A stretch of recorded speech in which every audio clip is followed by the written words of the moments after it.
fashionably late. And we're live, baby. Did you hit record? Not yet. I just did. I just hit record. You know who has a permanent recording chip in his Rodecaster? Viper. Oh, okay. So story to tell before we get started. Last week I was recording the show, right? Sometimes I forget to press the record button. I have to take the thing off of the website. And I forgot to stop recording. So when I came down the next day to the studio, there was this message that my SD card was totally full, and there was 21 hours worth.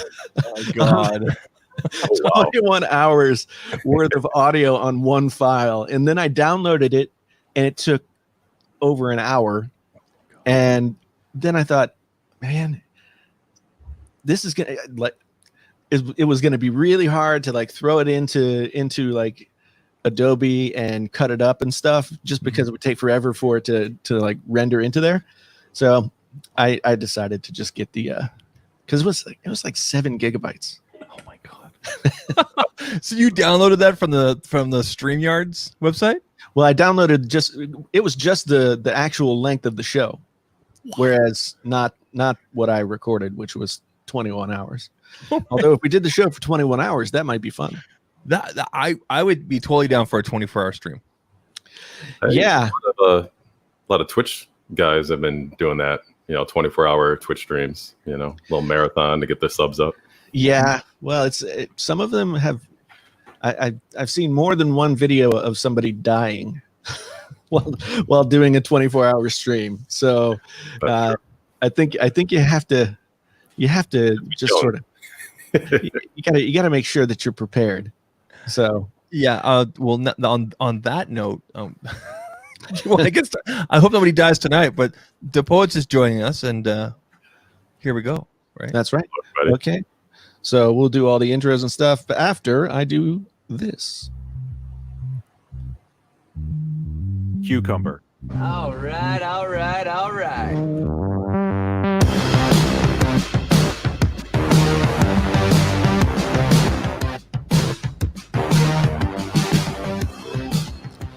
Well, it's you again. Here we are back, Painfully Honest Tech Podcast, doing the thing on a Tuesday night, just like we always do. For those of you who are here watching live and interacting with us in the chat, welcome. So far, we've got 39 people here so far, and it's going to fill up, even more because it's early days. Sorry. It's early days. So here we are, Painfully Honest Tech Podcast. The podcast so honest it hurts. And I want to tell you guys, we had our best month ever in downloads on the audio podcast. Nice. So very exciting. If you're not subscribed to the audio podcast, go over to your favorite podcast app and subscribe, because we're taking off, baby.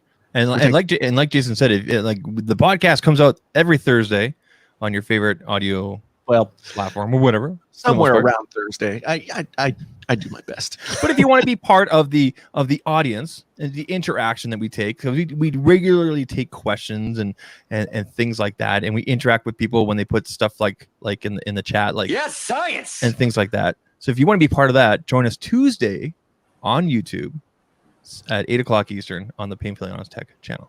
8:00 Eastern time, and we still have our sponsor, Audible.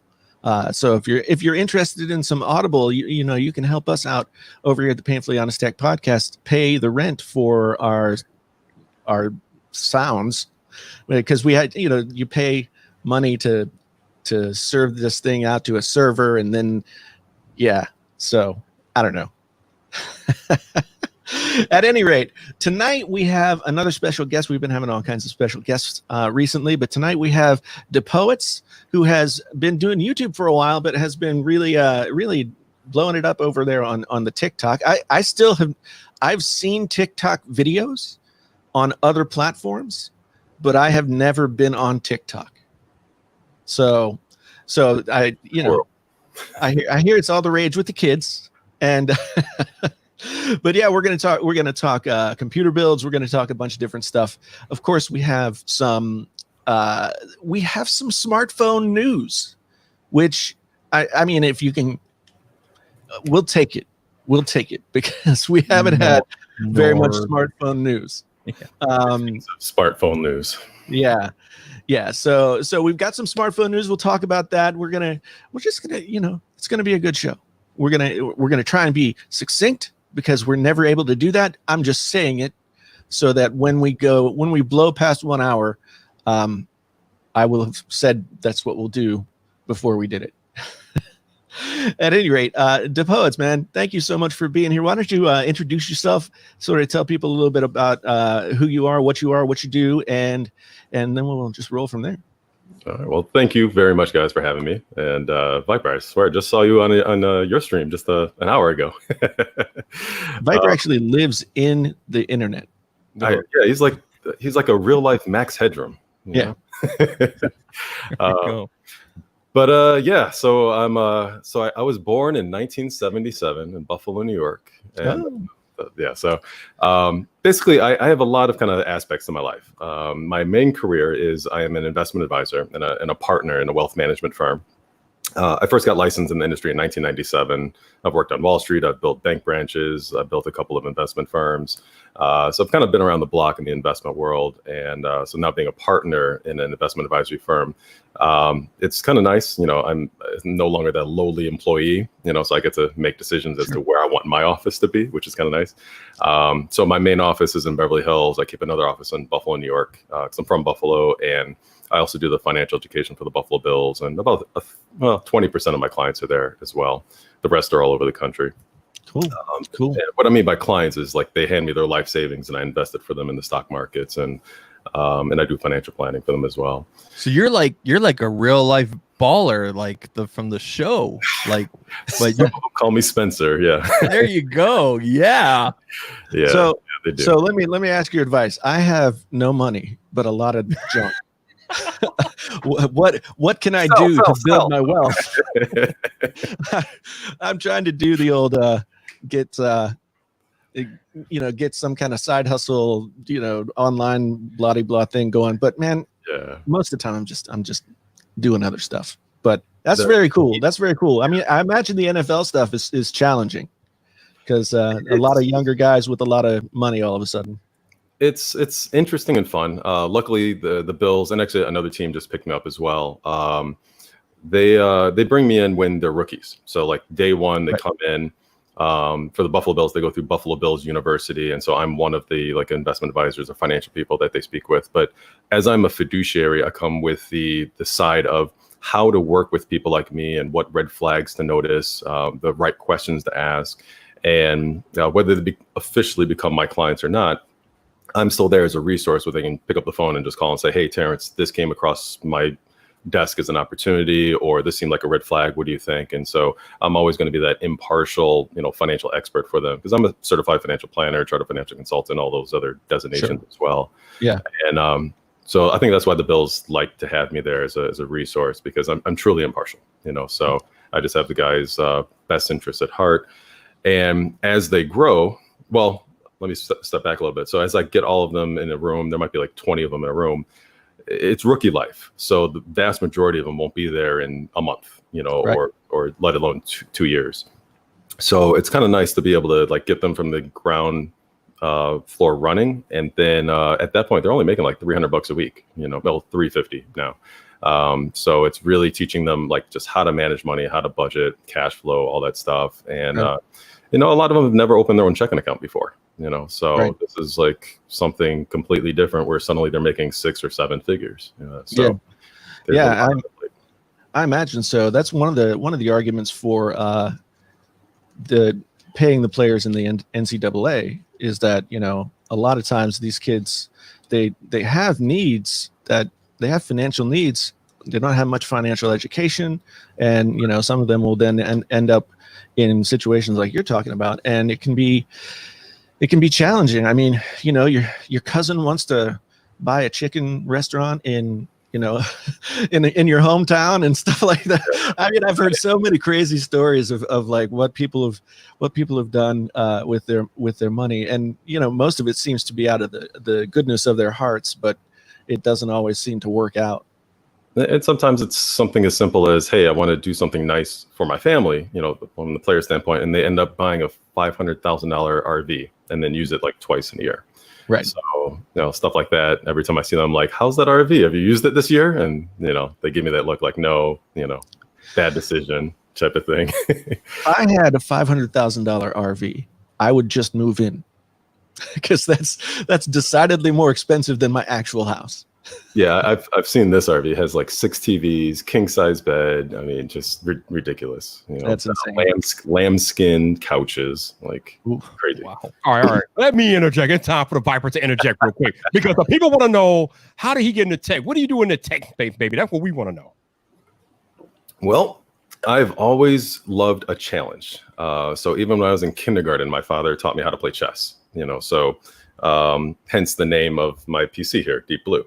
The first IBM PC that played chess. I built my first computer way back in the day. Like my own that I built was a 486 DX2, 33 megahertz, 12 megs of RAM. Built computers prior to that with my father. So I know like all about DOS command line structure and all that stuff. I remember when we got our first 1 gig hard drive, and I was like, how the heck are we going to fill this thing up? Yeah.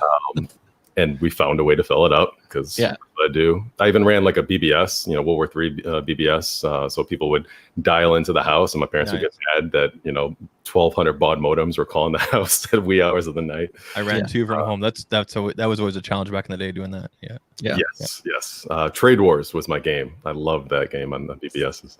Wow. I forget what we used to play something. I forget what it was, but yeah, we like the going away gift that my roommates gave me when my then girlfriend, now wife, moved to New York from West Virginia was a new modem.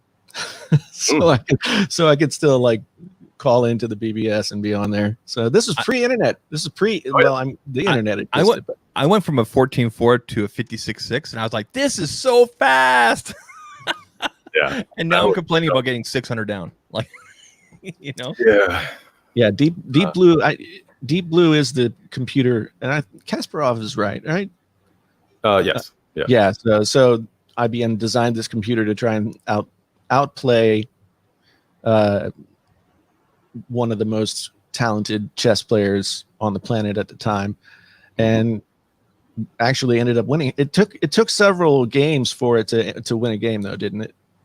Yeah, it wasn't like out the gate. Right. You know, so this is, but it was more just like the experience of me growing up, trying to always just kind of learn new things, you know. So like my parents would buy me a toy, I'd take it apart, you know, and put it back together, and it would work perfectly fine. Like I was always good with like keeping my stuff in excellent quality. When it came to, you know, computers, you know, same thing. I always find new and shiny ways to overclock it when you could start really overclocking PCs. Even my first real processor that I spent a lot of money on at the time was the Q6600. And that one, I think it was like $350. And I actually lapped it. So like I got some like sanding paper and lapped it, made it all shiny and everything, and lapped the heatsink in order to increase the heat transfer rate so I could overclock it even further. And that processor lasted me forever.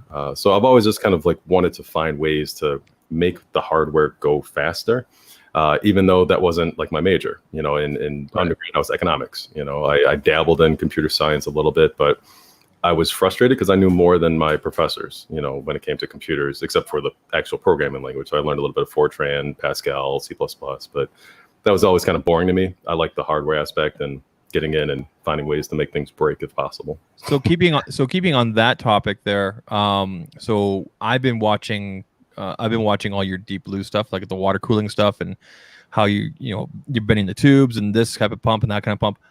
I want you to explain water cooling to me and to everybody else that maybe doesn't know, like we're stupid, like we're 5, or like how they say on Reddit, because like, does the water actually touch the actual circuit, or is it just the tube?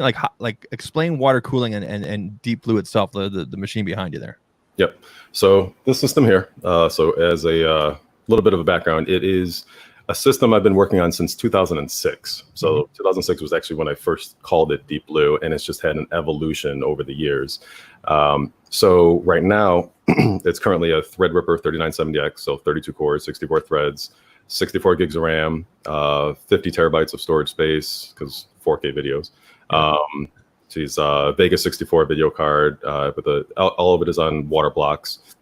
I love that Vega 64. It's been amazing, but I may go to either 3000 series or Big Navi, depending on reviews and all that stuff. I use mainly EKWB for all the water cooling parts and a little bit of bits power for some of the fittings. And so I'll break all that down. So basically a Threadripper, 32 cores. It generates a little bit of heat. It's not the coldest of CPUs. Yeah. And plus I like to overclock it. So I'm generating even more heat, which basically I'm adding more electricity to it, keeping it simple, to make it more powerful and so it can run a little bit faster. So when you're adding more volts to a CPU or RAM or a GPU, it does generate more heat. So you need to find creative ways to comfortably keep it cool. So there's air coolers, which basically you have a fan on a heat sink, and it's just going to blow air through that aluminum or copper, whatever metal it's made out of, in order to keep it cool. That gets kind of loud though, especially trying to cool 32 cores. So you can actually then have something. Look, I brought tools to show. This is a water block. So this is a water block by EKWB. This is their velocity line of water blocks. And there's a lot of little tiny fins inside of here to increase the surface area. So as water is going in one channel, it's being dispersed between all these little tiny fins. And the fins are hot because the back of this right here, and you can still see some thermal compound, is touching the top of the processor, the IHS. So that heat transfer is going from the processor here to the plate, to the little tiny fins. And then as the water, and it's distilled water with some biocide agent in there so you don't get organic growth, it's going through all this, and that water is picking up that heat. All right. And then that water gets hot. So you were just saying it, somebody was saying it was like 30 degrees Celsius where they are. Yeah. Today in Calgary, it was 30 degrees Celsius, which is like 86 Fahrenheit. So yeah, for me, it's hot as a Canadian. So yeah. So 30 degrees Celsius is my idle water temperature. So if I was to check right now, that's just the temperature of the water, just the PC not doing anything, just being on. So when I'm, say, playing a game or video editing or running folding at home, and maybe we can talk about that later, the water temperatures get about 35, 36 degrees, or this is LA, if it's like 100 degrees outside, it might get up to like 39 or 40 degrees Celsius because I get a lot of ambient heat coming through the window. You get into a lot of thermodynamics. Maybe I should be a professor. But basically, you then need a radiator, something like this. All right. So many people are familiar with these from AIOs. AIOs, all-in-one liquid coolers, are kind of like just dipping your toe in the water of liquid cooling. You don't get any options. You buy it, and that's what you get. But with this one is actually made of copper. So this is higher end. AIOs typically have the radiators made of aluminum, which is okay. It's light, but it doesn't transfer heat as well as a copper unit like this. So you'll have the water go in one channel, come out another, but basically it's going through all these little channels here. The fins allow the air to pass through, and the air is capturing all that heat that was being generated by the CPU. And so then you need, obviously, fans to push that air through. You can do one side or the other, doesn't matter, or do push-pull, so fans on both sides, depending on the thickness of the radiator. And stop me if I'm going too in-depth, but basically with that is you then just need to make sure that you understand where the heat is being blown. That's really important. That's something that a lot of people miss. So they're just like, oh, air is going through the radiator, I'm good. But if suddenly you have all the hot air being blown inside your system, then that's potentially not doing justice to some of your other parts of your computer. So I always like to make sure that, okay, if you have air blowing one way, maybe you need air blowing another way, just to make sure you're kind of avoiding really, really hot air being blown over like the VRMs on your motherboard. So if you're an overclocker, you want the coldest air possible being blown on your VRMs, because that definitely affects your overclocking. So, and then of course the tubing. You have hardline tubing, softline tubing. DaPoets just did a couple of videos on glass as well, glass tubing. So it depends on your look. Glass is really hard, as DaPoets realized. You have PETG, which is kind of a hardline tubing, which I love using because I can use the same tool to cut it that I use with soft tubing. So I can go like interchangeable very, very quickly, but the fittings are differently. So the fittings are very, very different between hardline and softline. So PETG, that's what all of this is, except for one little tube I have in there because I wanted some expandability for this winter where I'm going to get one of those big, huge radiators, stick it in the window and do some advanced overclocking at that point. There you go. Yeah. And so you're going to pump the heat outside, literally, correct? Actually, I'm going to bring the cold air from outside in. Oh, okay. That makes sense. Okay. Yeah. So it's going to make the radiator even colder. And so, just on ambient air, I can get this up to 4.4 gigahertz, no problem. And that's ambient with 32 cores. So that's pretty intense. I have a hard time picturing California with quote unquote cold air, or what you guys would call it. Yeah. I mean, at night when it's like 50 degrees, that's cold. We got to put our jackets on, You can always spot the Canadians in California and Florida because they're always walking around in shorts, and you guys got like parkas on in the fall. Yeah. I'm a cigar guy. So like during the day, early in the morning, I'll go out, have a cigar with my coffee and do some work. And then like it gets too hot, so I'll come back inside. Then at night around like 9 o'clock, I may go outside, have another cigar, but I'll bring my jacket with me because suddenly the temperature will drop really quickly into the 60s right now. So it's that desert life in LA. Yeah, I remember experiencing that in Las Vegas in January because it's perfectly awesome. But as soon as that sun went down, it got cold. I was like, okay, I need a jacket out here, right? You need a coat. Yeah, you need a coat. So okay, cool. Well, thank you for. I think there was I don't know if did you answer that, but how someone said here, how does the water cool? Yeah. So as the water's going over the fins, the water is actually picking up the heat from the fins. Okay. So, okay. And then it's being traveled around the system, eventually dispersed in those radiators. Yeah. And blowing that heat ideally outside of the case. All right. So you have cold air coming in, picking up, that heat, and then the hot air being blown out. So it's just a constant loop. They call it a custom loop, basically. Mm-hmm. My last PC that I built, well, I didn't build it. I picked out all the parts they put together for me. But now compared to back in our day, because you're only a couple of years older than me, it's really kind of dummy proof nowadays when you build a PC, unless you get into obviously into this kind of stuff, right? So no, that's cool. I mean, because I've always seen water cooling. I've never fully understood it, but thank you for explaining that to all of us. Yeah, that's a lot of fun. It's not for everybody. It's definitely not for everybody, but it's a lot of fun. I wouldn't tackle it. I would definitely contact an investment advisor in California to help me. So yeah, I've built, I think since I started this channel, I've built or sort of tinkered with probably 5 computers at this point. One Christmas we built computers for my daughter and my son, and my son's computer was a CyberPower PC that I bought, and then we swapped out graphics cards and that kind of thing. It just better power supply because a cheap Chinese power supply was in there, stuff like that. I really enjoy it. It's a lot of fun. Like my machine, the big tower. Well, it's a small tower, but it's i7 9700K, 64 gigs of RAM, 2080, and once I get it built, I'm the kind of person who's just like, that's running fine. I'm not a push the limits, try and squeeze as much performance kind of guy out of it. I just buy more parts that are probably more than I need, and then just count on those to last you a while. Yeah. But I just got this Razer Blade Pro, and it is an unbelievable machine. I was about to say, Jason, you've had it for over a week, so it must be going good. Yeah, I actually have a video. I have a video coming out tomorrow talking about the first. Well, I guess by tomorrow it'll be the first 2 weeks, but 10 days of having this. Right.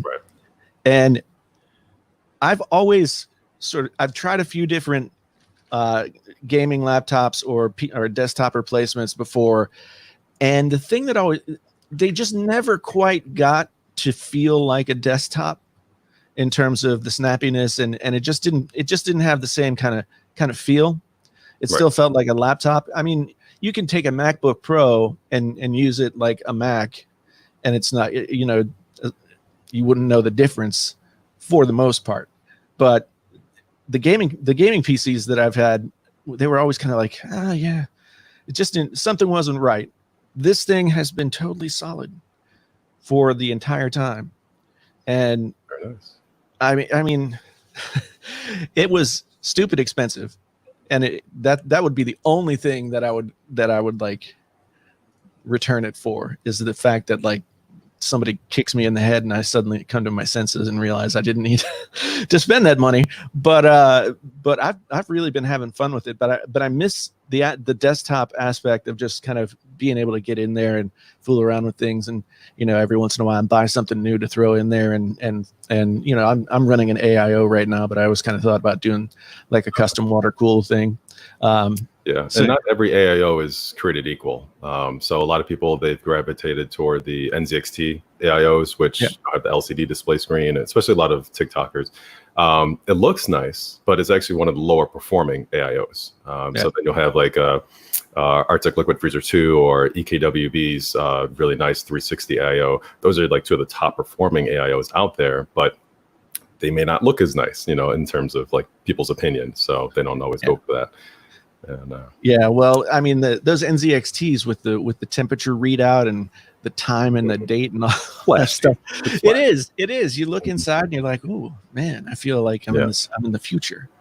But so I think that's one reason why a lot of people have enjoyed my TikToks, you know, because I'm on TikTok for technology stuff. And so I kind of bring a lot of like real data or real information, or this is how you do things, or this is why I would choose this hardware over that. And it's more factual, like statistical based information or scientific based information, and not just like, hey, I like this, so you should buy it. Like, I just like your presentation style, because you just, I mean, what's the max length on TikTok? Like a minute? And in a minute's time, I'll watch, like I might watch it a couple times to just make sure I caught everything. But I'm like, okay, but if I can learn something in a minute like that, that's really powerful, man. So I think, and I hope that TikTok doesn't go poof. But I mean, yeah, that's good on you, man. That's awesome. One of my best performing videos on TikTok was I cut down, I think it was like a 25-minute YouTube video I showed of opening up the Microsoft Surface Laptop 3, putting liquid metal on it, and then showing the performance. I got that all down to 60 seconds on TikTok.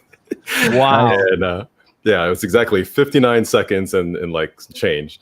And that is some quick cuts right there. yeah, it was some serious Are cuts. Are you editing your TikToks on your phone? I already know the answer to this. Or are you using like Final Cut or Premiere or something like that? Or so I'd say 90% of the time I use DaVinci Resolve.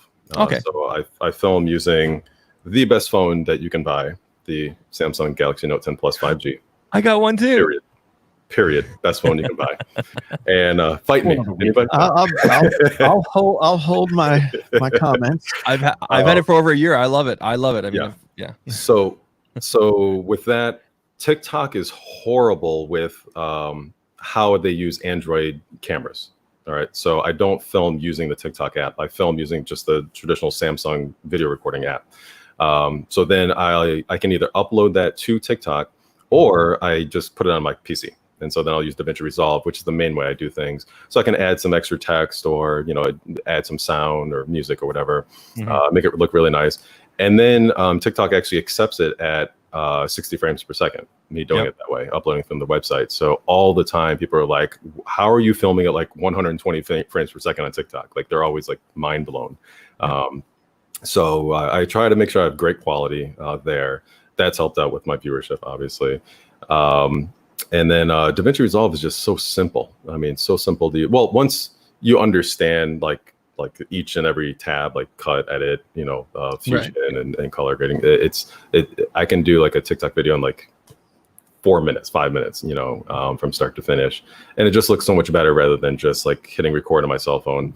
And then even on the cell phone, like with Samsung, they do have like a whole library of stock music that you can do. So Sunday I went to the Korean Friendship Bell in Long Beach, and just to kind of get away, Wusa a little bit. And so I filmed some stuff there, and I used just my Galaxy Note 10 Plus 5G to do some of the footage, and added some music using the Samsung app for their library, and turned out great. So yeah, I've noticed on TikTok it seems like the videos that do really well are people that just take those extra steps and maybe edit and then put it on there. I mean, I mean, the app is built so you can do it through the phone. But you got to be doing something super unique. And of course, they give you a ton of tools on there as it is. But a really good example would be, you know who Ray William Johnson is? Ray equals 3 back in the day, right? So now he kind of went away for a bit there on YouTube, did the Facebook thing, but now he's bringing his brand of humor back to TikTok. But when he's doing his talking stuff, he's always got his phone, and then you can see the Yeti right behind it. So he's recording. He's recording with his phone or like an R, like a Sony R or whatever kind of thing, and but you can definitely tell the difference, right? Unless you're doing something spectacular. Yeah. Right? And if I want to knock it up a notch, I'll use my Sony RX100 Mark 7. Yeah. And then I'll have like my Rode mic and everything, and it looks really, really good doing it that way. But I still film that at 4K, and so that's only at 30 frames per second, so you can still kind of see the difference. It's just different. Not that one is better than the other. Yep. I did see Genosis asked about the Corsair AIO. I have a Corsair H115i. It's a 280 millimeter. I got an 8700K up to about 5.2 gigahertz with that AIO. It's not too bad, but it's just not ranked as high as like the EK or the Arctic Liquid Freezer 2. Right. Right. Just want to throw that out there. Yeah. I'm running one of the smaller ones in my machine as well, because this machine I actually built. Best Buy started carrying more like component parts for PCs as opposed to just off the shelf stuff, and so I wanted to see if I could build a really powerful computer, from what you could buy at Best Buy, because they only had like 2 motherboards, and they had a bunch of like processors and a bunch of graphics cards and that sort of thing. But they didn't even carry cases for a long time though. Yeah, they were carrying NZXT's I think it was the H500 or something like that, as well as an MSI case. But that was the only thing at that time. They weren't carrying cases, so I had to buy the case separately. And I got a Define Meshify C, which is Define cases are really nice. They're just kind of, I just like that minimal look to them. I did a build in one of those giant Corsair things that looked like a ammo box. Oh yeah. With the handles up top. Yeah. I just thought that was pretty fun. But nice. But yeah, it's very like, so my exposure to TikTok is like, for some, I don't know. Instagram is also really weird, and I don't understand it. I put stuff on Instagram and I look at Instagram, but then you have the search thing. But when you hit search, it just shows you a lot of videos, right? Yeah. and so I'm like, okay, what does Instagram think of me? Because every time I hit that search, it shows me like teenage girls dancing. Yeah, it's weird. The more you use TikTok, the more like I don't have any of that stuff pop up anymore. It's mostly tech stuff or comedy related stuff. But randomly today, I had a bunch of COVID-19 like conspiracy stuff pop up, and I'm like, whoa, wait a minute, no, you're nuts. Swipe. I'm like, how did that get in there, right? Yeah, the algorithm is really aggressive, and then suddenly it gets stupid all of a sudden, and then you have to kind of like reset it by watching the videos you actually want to see. And if there's a trend going for a while, that's all you get. Like there was that trend a few months ago where it was women walking in on their significant other and then dropping the towel. You saw that probably, right? No, that went on for like a whole month. It was crazy. So it was like a first person view of the woman the lady walking in on their husband or boyfriend, and they're playing video games, and they just drop the towel and see what the reaction is. Like you didn't see anything, but that's all it was. I kept on swiping. I'm like, okay, this is. I mean, the reactions are sometimes funny, but after a while, it's like, okay, can I watch something else? Yeah, the YouTube algorithm is getting pretty aggressive as well when on the viewer side. Like I think we talked about this last week. There was a comedy, like these two young a boyfriend and girlfriend doing this comedy reaction thing, and it was pretty funny. And they react to stuff on Reddit or whatever. And so I watched probably like 9 or 10 videos one evening when I was just like hanging out on vacation. Mhm. And then they just kept throwing those, not just like 1 or 2 on the homepage, but there'd be like 1 in every row of the homepage. And so finally I was just like hitting the I don't want to see this button, and I did it half a dozen times, and they're still there.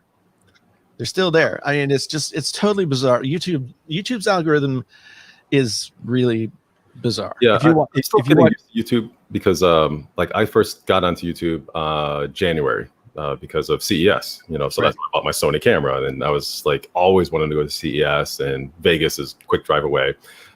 So I was really excited. I'm like, oh, cool, 100,000 people. This is gonna be great networking, which is why I'm kind of sad that CES 2020 is not happening. We'll talk about that. Yeah. But so I mean, it was just like amazing. Like I had maybe 50 followers, like our subscribers on YouTube.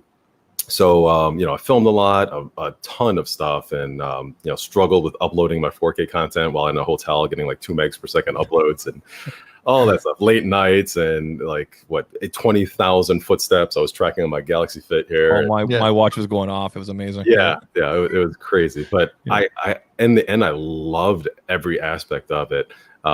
Even like my painful feet, just absolutely love it. Was that your first CES? That was my first CES. Yes. Wow, you met some heavy hitters. I've seen your pictures and stuff and everything. You met Yeah. Justine and Marquez and Yeah. Marquez, I interviewed. Justine, I got her on an interview. Dare Bauer, Bearded Hardware, Hardware Canucks. I know I'm missing people. If I missed you, forgive me. But yeah, it was just like one of those things where, like Brian Tong, like we had a ball. I mean, it was just like he was fun. We hung out at the TCL thing. He was cool. Yeah. He lives right by me too. He's a good boy. He was just texting me earlier today. I'm just like, yeah, he's a good guy. But it was just like one of those weird things where like I've always wanted to go to CES, and I was able to go because I'm an investment advisor. So I went on that platform, not like an influencer or YouTube platform, because I had 50 subscribers. But it was like everything just aligned, was like, okay, Terrence is now here at CES. Let's have him just meet and interview like everybody that he wants to interview. I'm like, there's 100,000 people there. Like, how the heck did that even happen?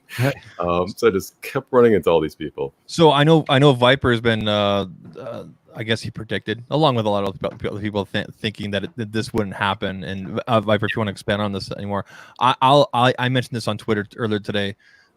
It's not, I mean, tech can be seen and watched and everything like that and whatever, right? But for me personally, I'm gonna miss the networking, or the possible networking, or at least seeing people and like going for a coffee, or going for dinner at night. Do you know what I mean? That's gonna suck. That's not happening next year. But See, at CES, I discovered that I hate people. and I was just like, oh my god, it's so many people. I don't even want to do this. Like I didn't like record or upload hardly anything at CES because I was just like, I don't know, just too many people, and I was just like, So I'm a natural networker. Like I love like going from A to B to C, different meetings. I'm always going to conferences. Like I travel all over the country doing that stuff. So I was just like, okay, this is like the conference I want to go to. This the tech conference, because I'm always like in finance or dealing with like football stuff or whatever. Yeah. I thrive in environments like that with people, networking, everything, and which makes me realize that I'm not really an introvert. I'm definitely an extrovert, and getting out there and talking to people, whether it's tech really, I've always been a people person and networking and everything. And I think you're very much probably the same, obviously because of the nature of with the investment stuff that you do and everything like that. So, So did you have anything lined up going into CES this year? Like, did you already have any plans? Things you want to do, or things you wanted to see, or I mean, I don't know if too much has been announced, but just that it's going online. But what are your plans now? You mean for 2021 CES? Yeah, that coming out this year. Yeah. I was actually going to go just like I did for 2020. Just arrive and then see where the wind blew me. Just where it takes you. Yeah. Okay. Yeah. Like there were so many hotels where just like, okay, I think I've seen everything, and then suddenly there's like 3 football fields worth of places for me to still see more. Like it was ridiculous. so yeah, it was just like seeing all the new tech. Yes, I want to see all the new phones, all the new laptops. Like Dell had a really great experience. Actually, that's kind of why I have 3 Dell monitors here, because the experience that Dell put on at CES was just fantastic. Like they had DJs, they were handing out caviar, like drinks. It was just like off the chain. That surprises me because there's a name you don't hear a lot in tech anymore, at least from our perspective. You know what I mean? When like back in the day, late 90s and everything, maybe early 2000s, it was like, Jason, we talked about this before. Dude, I'm getting a Dell and like all that kind of stuff, right? Remember those commercials? I forgot about that. Yeah. Dude, I'm getting a Dell. Dell's an interesting company to me because I mean they still have some laptops that people like and talk about, like sort of MacBook Pro like alternatives, the Dell XPS series, but the monitors, like, so my 2 main monitors that I have here are Dell monitors, and I've just found that there's something about Dell monitors, like they're more substantial, and they like the quality control is better. It comes out of the box looking better than a lot of monitors, and so for me that was just like, okay, I'll buy this Dell. It's a little bit more expensive than the Korean Voitech or whatever thing, but like I got a 34-inch Dell USB monitor, 1440p, for doing the video stuff, and it was like, it was $700+ or something like that, and that's more than I wanted to spend. But at the end of the day, you got the quality there. Like, oh, he froze. That fool with the there he is. There you go. Yeah. So like what I have here, the vertical ones, these are 2 Dell 27-inch, 1 millisecond, 1440p, 155 hertz monitors. So they're 144, but they can overclock to 155. And then this middle one, I just got this a week ago. This is the Dell 27-inch 4K, and it's got like 99% sRGB, and it's a USB-C monitor as well. Right. So like I absolutely love the colors in this thing. I'm seeing colors in my YouTube videos I never saw before. It's really, really nice. And it had that new 4K smell when I unwrapped it. I was like, that's one thing that's bumming me out with this Razer setup is I do have this nice 24-inch gaming monitor from Dell, but the hub that I'm using only has HDMI, so I can't get the higher frame rates. It's bumming me out. My 64 is able to do 140, 155 in this one. This is my actual gaming one, so I'll actually put it, when I want to play game. Then that's 60 hertz, but at 4K, and then this one's at 144 because that's at HDMI. So these two are DisplayPort. So it's weird because the Dell, this Dell does, I think it was like 175. I'd have to look it up. It has G-Sync, blah blah blah, all this stuff. Yeah. And so I was surprised when I looked at it and tried to change the frame rate that like 59 and 60 were my options. So I got to dig a little bit deeper and see if there's not some kind of other setting that's not been checked or unchecked as well. Because I see Rita had mentioned the Samsung Curved. I actually have as well the Samsung Curved screen here too, and that's plugged into another computer over there, and that's been great too. I've had that for years. Like Samsung's always come out with great displays. Like I have a 4K big Samsung television, the quantum dot or whatever they call it. I think Retailer Tech is talking about the one that the new big one.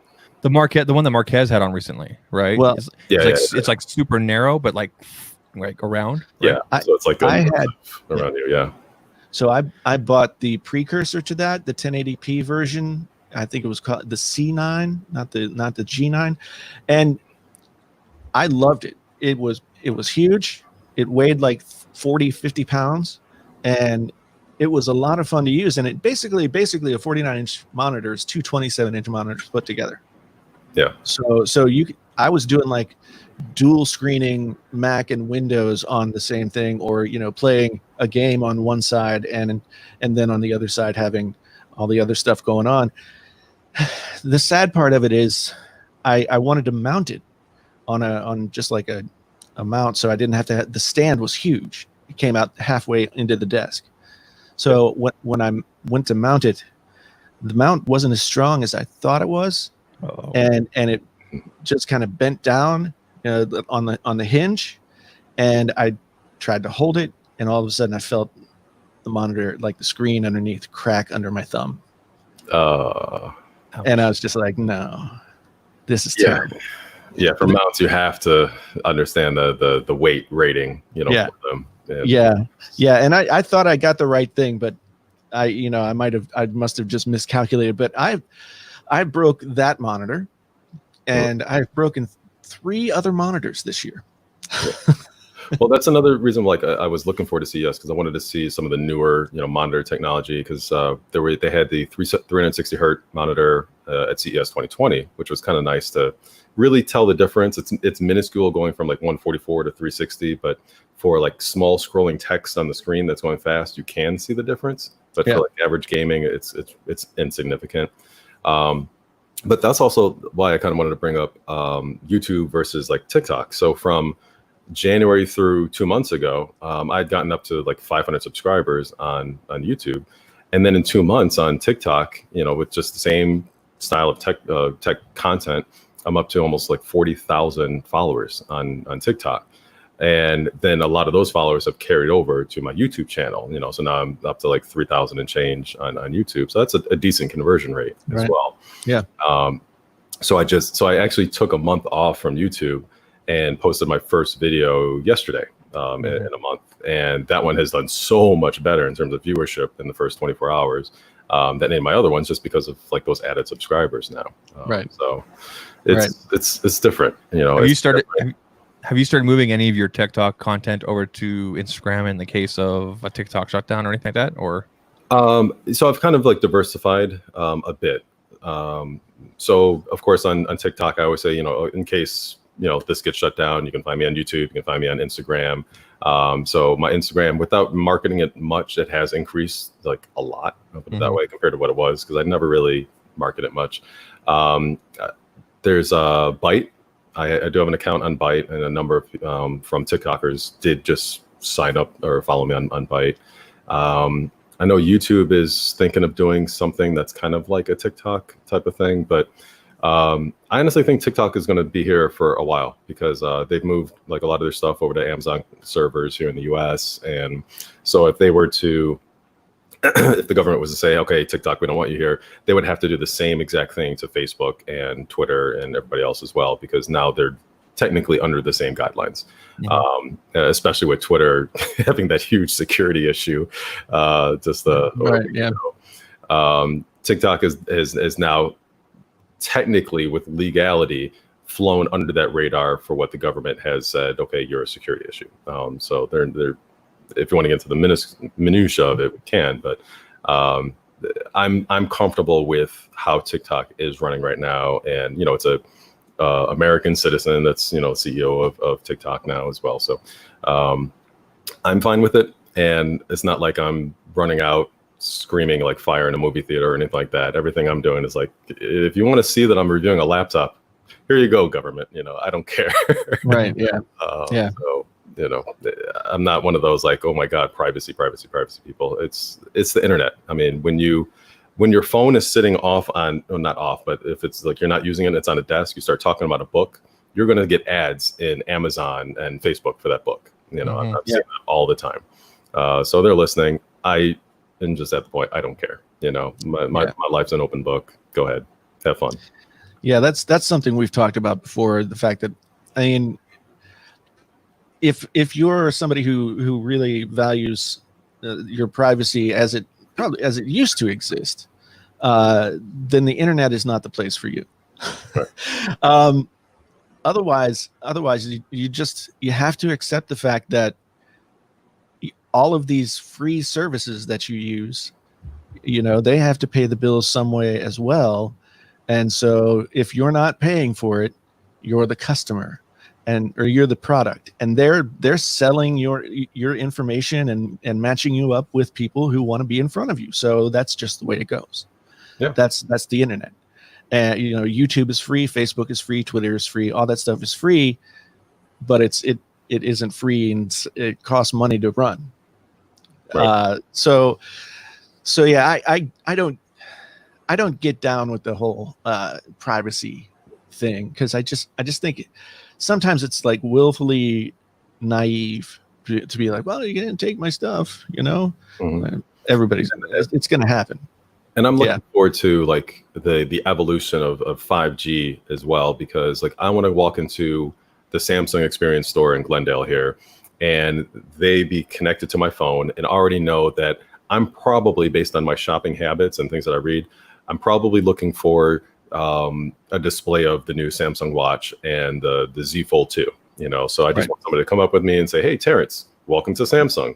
You're probably interested in this. You know, here it is right here. Yeah. I'm fine with that. I'm completely fine with that. Yeah. Speaking of Samsung, there has been some Samsung news. We had a 30-second teaser trailer for the Samsung Unpacked event, which will be happening online on the 8th of, or the 9th, is it the 8th of August or 9th of August? 5th, August 5th. 1 week 5th. from today. August 5th, a week from today. Okay. 1 week from today, yeah. Yeah. So they showed a lot of they showed silhouettes of the devices. So what we saw was one model of a Galaxy, I guess probably Note 20. We saw are they calling it now the Z Fold? Is that Z Fold? Yeah. The Z yeah. Fold. I don't know. The Fold 2. And some Galaxy Buds. Too. Yeah. Some Galaxy Buds, another Samsung tablet, the S7 tablet, and then Samsung Watch 3. So those are the things that we have to look forward to. So this is a question for the whole panel. Are we looking forward to them? Some of them. Yeah. Yeah. Viper, what do you think? You don't seem too excited. I mean, it should be a nice event. I mean, Samsung usually puts on a good event, but the only thing I care about at all at that event is the Fold 2. The Note 20, we know what the Note 20 is going to be. The Galaxy Buds, actually, the Galaxy Buds Live are interesting. The little bean-looking headphones. So it'll be interesting to see how they, what they offer that the Galaxy Buds Plus don't, as far as maybe having active noise cancellation, things like that. But yeah, all I care about is the Fold 2. Show me what the Fold 2 can do. Is it coming to Verizon? When can you take my money? This, that, and the other. That's what I care about. Yeah. It's really interesting to look at the Fold 2 coming forward now. And and I was at the Unpacked last year when they showed it for the first time. And I still think it's super cool technology, but at the time I was like, yeah, I'm ready. Sign me up. Until they came out with the $2,000 price tag, and I was like, holy geez. But the first adopter premium. Yeah. But yet I know plenty of people, plenty of tech YouTubers and other folks who use the Fold and really love it. So I'm anxious to see what improvements they make in the Fold 2. Like, can you like not get sand under the screen? And that's not a big concern for me, because I go to the beach a lot here in LA. Yeah, I'm considering getting the Fold. I definitely would get the Fold if it had the stylus, but without a doubt. Right. I was hoping. Now, I've heard people say that and everything like that. Could you not just use like a regular like I know Griffin, for example, makes a stylus, and there's other companies out there like Incipio that make styluses. Could you not technically just use that? I know it's not connected to, but are you talking about the connectivity, like for example, like what the Note has? The Samsung experience. Yeah, so, okay, that's what you mean. Okay. Yeah, because I use that a lot on my Note 10. So if I need to like cut, paste, scribble some message, or video editing is really nice having the stylus, because you can really get in there and like get in the minutia, and just photography. Like when I went to the Freedom Bell in Long Beach, I had my Note 10 on a tripod and the stylus right in my hand. So I was able to take some really, really nice photos of myself without like looking like I'm taking a selfie. That was like 30 feet away, and I'm here taking really nice photos. So like even some of my best friends, they keep asking me like, hey, what phone should I get? And I'm just like, well, you have a family, get the Note 10, because that stylus, you can take photos, like family photos, with it, and nobody's going to be excluded. And they were all like, oh my God, of course, so yeah, I think that I like. That's one of those features that is actually a lot more useful than I think people give it credit for. Like, because Samsung with the Notes in the past few years has come out with a few different sort of gadgety type features, like AR with the Note 10 Plus last year, where you could like draw on your face or whatever. Those things, I think people will try them once or twice and then be like, just forget that it exists. But some of the stuff that the stylus can do now, the S Pen it can be really valuable. A lot of times I don't think people think about it. Yeah. So even with TikTok videos, I set the phone up on a tripod and just like take a video real quick of me explaining something, and it's like stop and start. Right. It's so convenient. Yeah, that is cool. I want to be excited about the Note. The Notes have been my favorite Android phones historically, although I think the V series from LG has like slowly taken away my Note fervor. Although I still think the Note 9 is probably the best Note. The Note 7, there was something about the Note 7, and it wasn't just that it like exploded. there was something about it. It felt like such a good phone, and I enjoyed using it so much. I bought it and had to return it twice.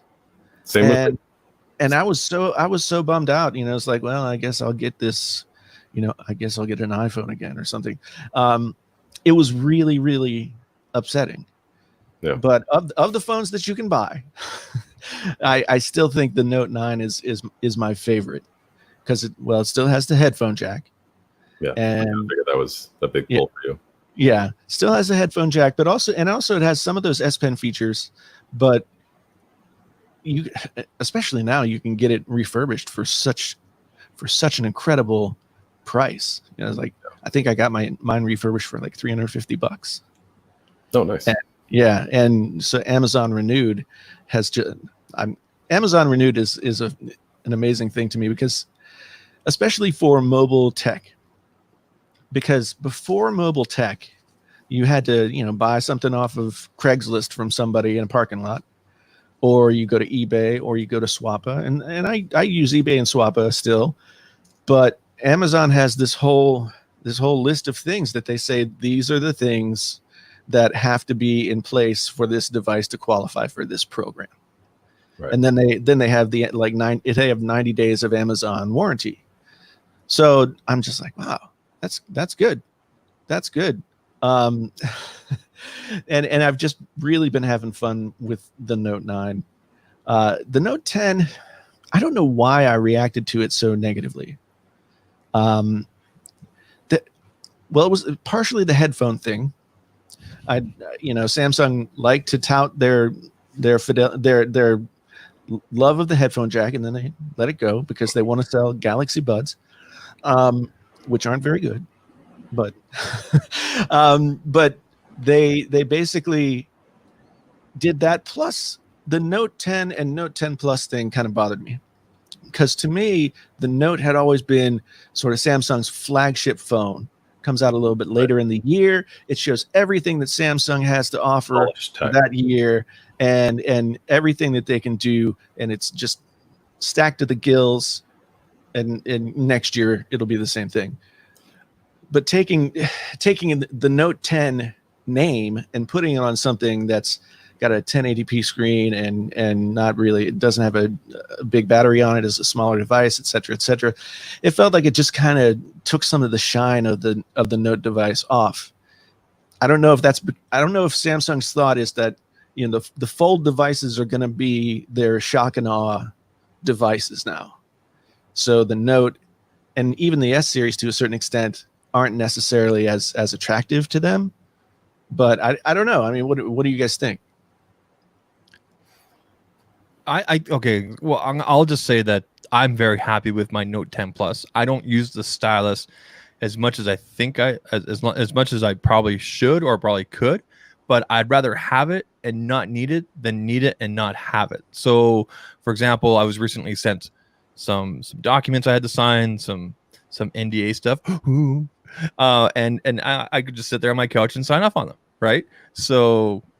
Whereas in the past, you'd have to like print out physically use, now I don't have to, right? It could just, use the screen right thing, and away we go.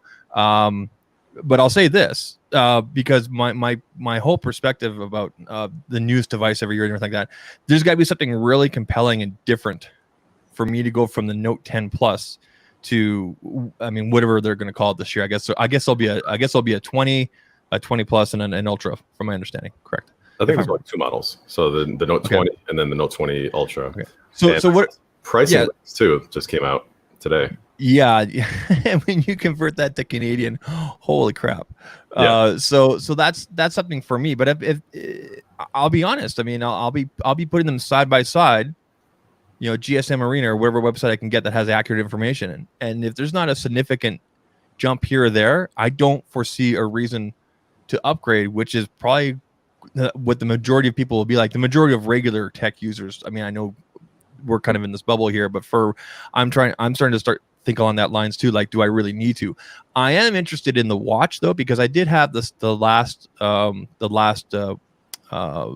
sport watch that they had there, and I really liked it. Which one? The Active 2. Yeah, the Active 2. I had it, and I thought like the reminders and everything similar to the Apple Watch were just as intuitive and worked just as well and everything with my phone. But there was something about this right here. And it seems kind of picky that I just ultimately went with this and I got rid of the Active 2. But I want to see what the changes that happen in the Active 3 in terms of health and this and that, and see what they've added, and see if there's any other changes that way. So that's what I'm looking forward to. And plus the whole the beans, I mean, it looks intriguing because it looks like they'll fit in your ear quite comfortably. So I'm disappointed in the beans though, and because I think I saw there was only about 4.5, 5 hours of battery life. Yeah. And so the Galaxy Buds Plus right here, 11 hours. Mm-hmm. That fits my lifestyle perfectly, because if I'm flying from LA to Buffalo, mm-hmm. that's easy if just a 5-hour flight, not including the airport time and all that stuff. So I have the first gen buds and I absolutely love them. I mean, I'll fully admit though, they're not like AirPods or the AirPods Pro, whatever, where I could wear those probably for like 6 or 7 hours. I might get 3 hours until I'm like, okay, my ears are kind of getting tired, because of how that tubing works going into your ear there. But I thought they had a good thing going with those, so we'll see. Yeah, I'm intrigued to see how the beans do. There's stuff that there's stuff out there that you can get that's already similar to that design. So it's one of those things where, I mean, the AirPods, as much as I didn't want them to be good, they were like the original AirPods were just really functional and worked really well. They didn't sound great, but you could sort of let that go because of how easy they were to use in the Apple ecosystem. Yeah, exactly. Yeah. Same thing with the AirPods Pro. A little bit better sound, a little bit more expensive, and still the same kind of convenience. When I've tried the original Galaxy Buds, when I've tried other headphones, I just haven't had that same kind of experience. Mm-hmm. And for me, like, if I'm going to be using these headphones over like an over-the-ear headphone or something like that, then I want it to be easy in that way. Maybe I just didn't give the Buds enough of a chance. I still have them here, but there's also the new OnePlus something or others. Nord. Well, there's the Nord. There's the Nord, but they also just came out with. Oh, you're talking about their earbuds? Yeah, the wireless earphones. Yeah, and I tried to look for them on Amazon today, and they're not there. I didn't even hear about that. I heard about the Nord, and I saw SuperSaf posted pictures side by side between other phones, and I was shocked at how the Nord didn't know what to do with clouds. It was just white blob. I've heard this. I've heard that. I've seen a couple tweets from people saying about clouds, about how it just. Yeah, right. Just okay. There's white stuff in the sky, and so is that a dynamic range thing? Maybe. I don't know. Yeah, I mean, it could be a focus thing. Like, who knows? Like, I'm just going off of what he posted on. I think it was on Twitter that he posted the side by sides, and and yes, Twitter, like, trashes photos too, but when it's that apparent compared to the other photos that he posted of other phones, like, okay, yeah, there's something wrong going on there.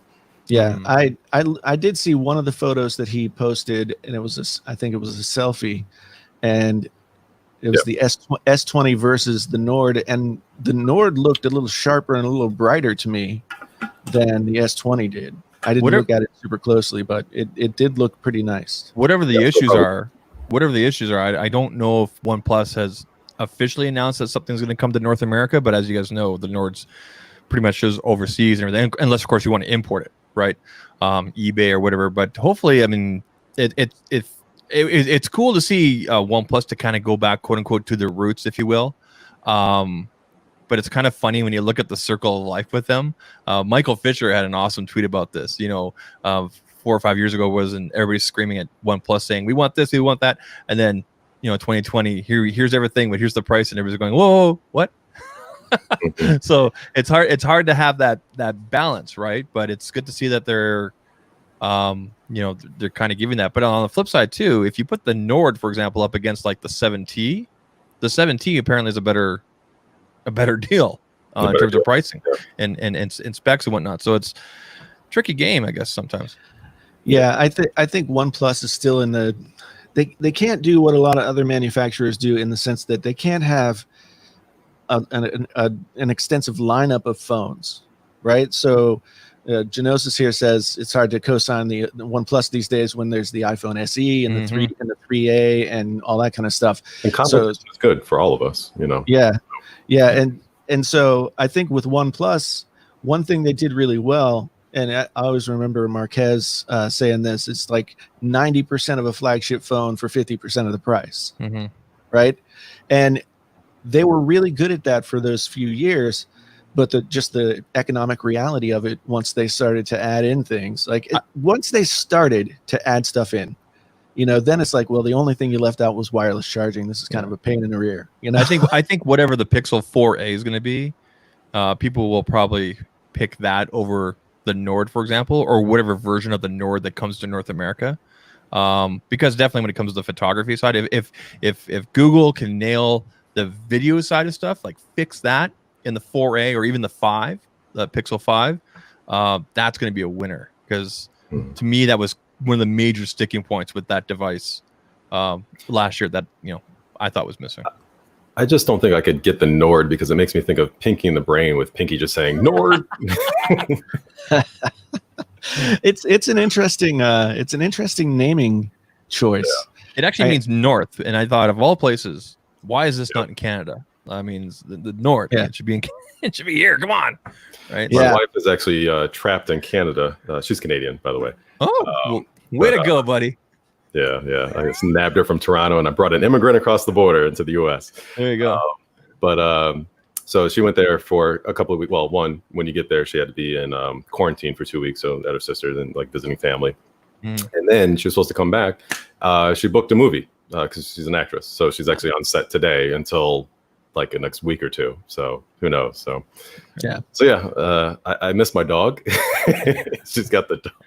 You go up to Canada often, like besides Toronto? Do you anywhere else up here? We had to go to Montreal in order to get permission to get married. Beautiful city. Do that whole thing. Yeah, I love Montreal. I love Quebec City. I've been to Quebec City a number of times. Toronto, I just love Hamilton. Yes, St. Catharines, of course. But I haven't gone West Coast Canada yet. So I'm on the mountain. He's asking, have you been, or do you plan on going to Calgary anytime soon? Well, let's be really clear. People go to Calgary to go to Banff and out to the mountains and everything. There's not a lot here in the city, and I know most people would kill me that live here. But right. you fly to Calgary to then drive an hour and a half west into the mountains. So I mean, when I do stuff on the weekend, I don't even stay here. I go to the mountains. So. Yeah, Calgary is where the airport is and the hockey team. Exactly. Well, except this week tonight. Game starts in an hour and 15 minutes. They're up in Edmonton because Edmonton and Toronto are the two hub cities for the rest of the season for NHL. Okay. So this is one thing that always gets me about hockey. Okay. It's like an ice-based sport that's still being played at the end of July. Well, okay, so they put it on hold, right? Yeah, but it's always like hockey's like the NBA where they have 2 seasons. They have the regular season and then they have the playoff season. Yeah, the regular season is 82 games, and then you have the playoffs. I think the regular season is ridiculously long. Do you watch hockey, Terrence, or no? After I got married to a Canadian, I started watching a little bit more. Way to go. I'll put it that way. I like you even better now. I like you. You know, my first weird sport, and I'm going to call it a weird sport that I watched when I got a 1080p, HD TV, like one of the huge ones, rear projection back in 2001, I think it was. I started watching curling. Oh yeah, don't knock curling. So, it was so intensely like high resolution. I'm like, holy cow, I can see the ice and the rock and yeah, it was intense back then. Curling is a good way to meet the ladies. I'm married now. I'm just saying it worked in the past. So yeah, wow. I'm trying to think of the American analog of that. Like, I don't think we have one. No. I think the U.S. actually has a really good Olympic women's curling team. Yeah. Oh, women's. Yeah, I think both men's and women's. I was gonna say both. Yeah, definitely. I'm just trying to think of some sport that would be appropriate to say, like, if you can go meet ladies at that. We used to go walk around the college basketball game in high school. That was the thing to do. I'm big into martial arts, but like the Tai Chi side. So I used to outside of Toronto. There's a little town or borough called Orangeville. Yeah, I know Orangeville. Yeah. Okay. So there's a Taoist temple there. So I used to stay there for weeks at a time, just studying Tai Chi, chanting, meditations. I'd open the temples, like clean the temples, like old school, stuff like that. Okay. And that was always a lot of fun because I've been doing Taoist Tai Chi for about 25 years now of my life. And but yeah, I always loved going to Orangeville, and but like go through Toronto first and then go to Orangeville. Right. Yeah. So we have Samsung with I loved how that image that they showed of the silhouettes of the phones was like one frame. It was just like so quick in that thing, and then just a bunch of marketing words. But then Apple, now we know what we're getting from Apple for the rest of the year. So apparently, that we've seen what is apparently some kind of production model of the iPhone 12. It looks like an iPhone 5S, which to me is really good. This is what I was hoping for. I mean, yeah, cosmetics of the phones don't matter all that much, but the thing about this most recent design language for Apple is just, I don't know. I've just never loved it as much as I loved that initial sort of squared off design that they had after the first iPhone and stuff. So the metal look around the sides. Yeah. So I've only seen complete version in render form, so it's like somebody's guess as to what it's going to look like. But they showed the production pictures of the screens, and the bodies are definitely like, not round. so we've got that. We've got so we're gonna have something. We're gonna have a release of the AirPods Studio. Is AirPods Studio, iMac, and something else are just gonna be on the website sometime next month, and then we have the iPhone. I thought the AirPods Studio. I thought they were going to come along with the iPhone. I think Viper would know better than any of us. Tell us. I don't think for whatever reason there were some unknown leakers leaking potential Apple product dropping this week on the website. John Prosser came out real quick from hiding and debunked all of that trash. So don't expect any Apple product probably until the iPhone keynote. It makes no sense for Apple to drop new product before the keynote. So I would temper your expectations about that. Well, the one thing I heard, and I'd have to find the article to remember. The one thing I heard was that they were going to put some stuff out as a website update simply because there's too much stuff. They're basically going to have a September event and then a late October event, and both of those are going to be pretty well packed. And I think the October event, from everything that I read, is going to be where they bring out the first Apple Silicon laptops. So I'm very curious about that though. So I'm all PC and stuff, but I have the Samsung. Here, I'll show you the Galaxy Book S. yeah, This is my favorite laptop that I've ever owned. That's thin. So yes, this is an ARM processor. It's a Qualcomm 8CX processor. Incredible speakers. This thing lasts me easily 3 days on normal use. Sometimes a full week, in between charges. It charges incredibly fast, using the 45 watt charger, like an hour and a half, and nice typing experience, its own LTE connection. So me being like PC Master Race and all that stuff, but if Apple can do the ARM as well as what Samsung just did, and they'll probably do it better because it's just Apple, I probably would buy an Apple product with that ARM processor in it. You might as well get your wallet ready. They already do. Just get it ready. See, that's the thing.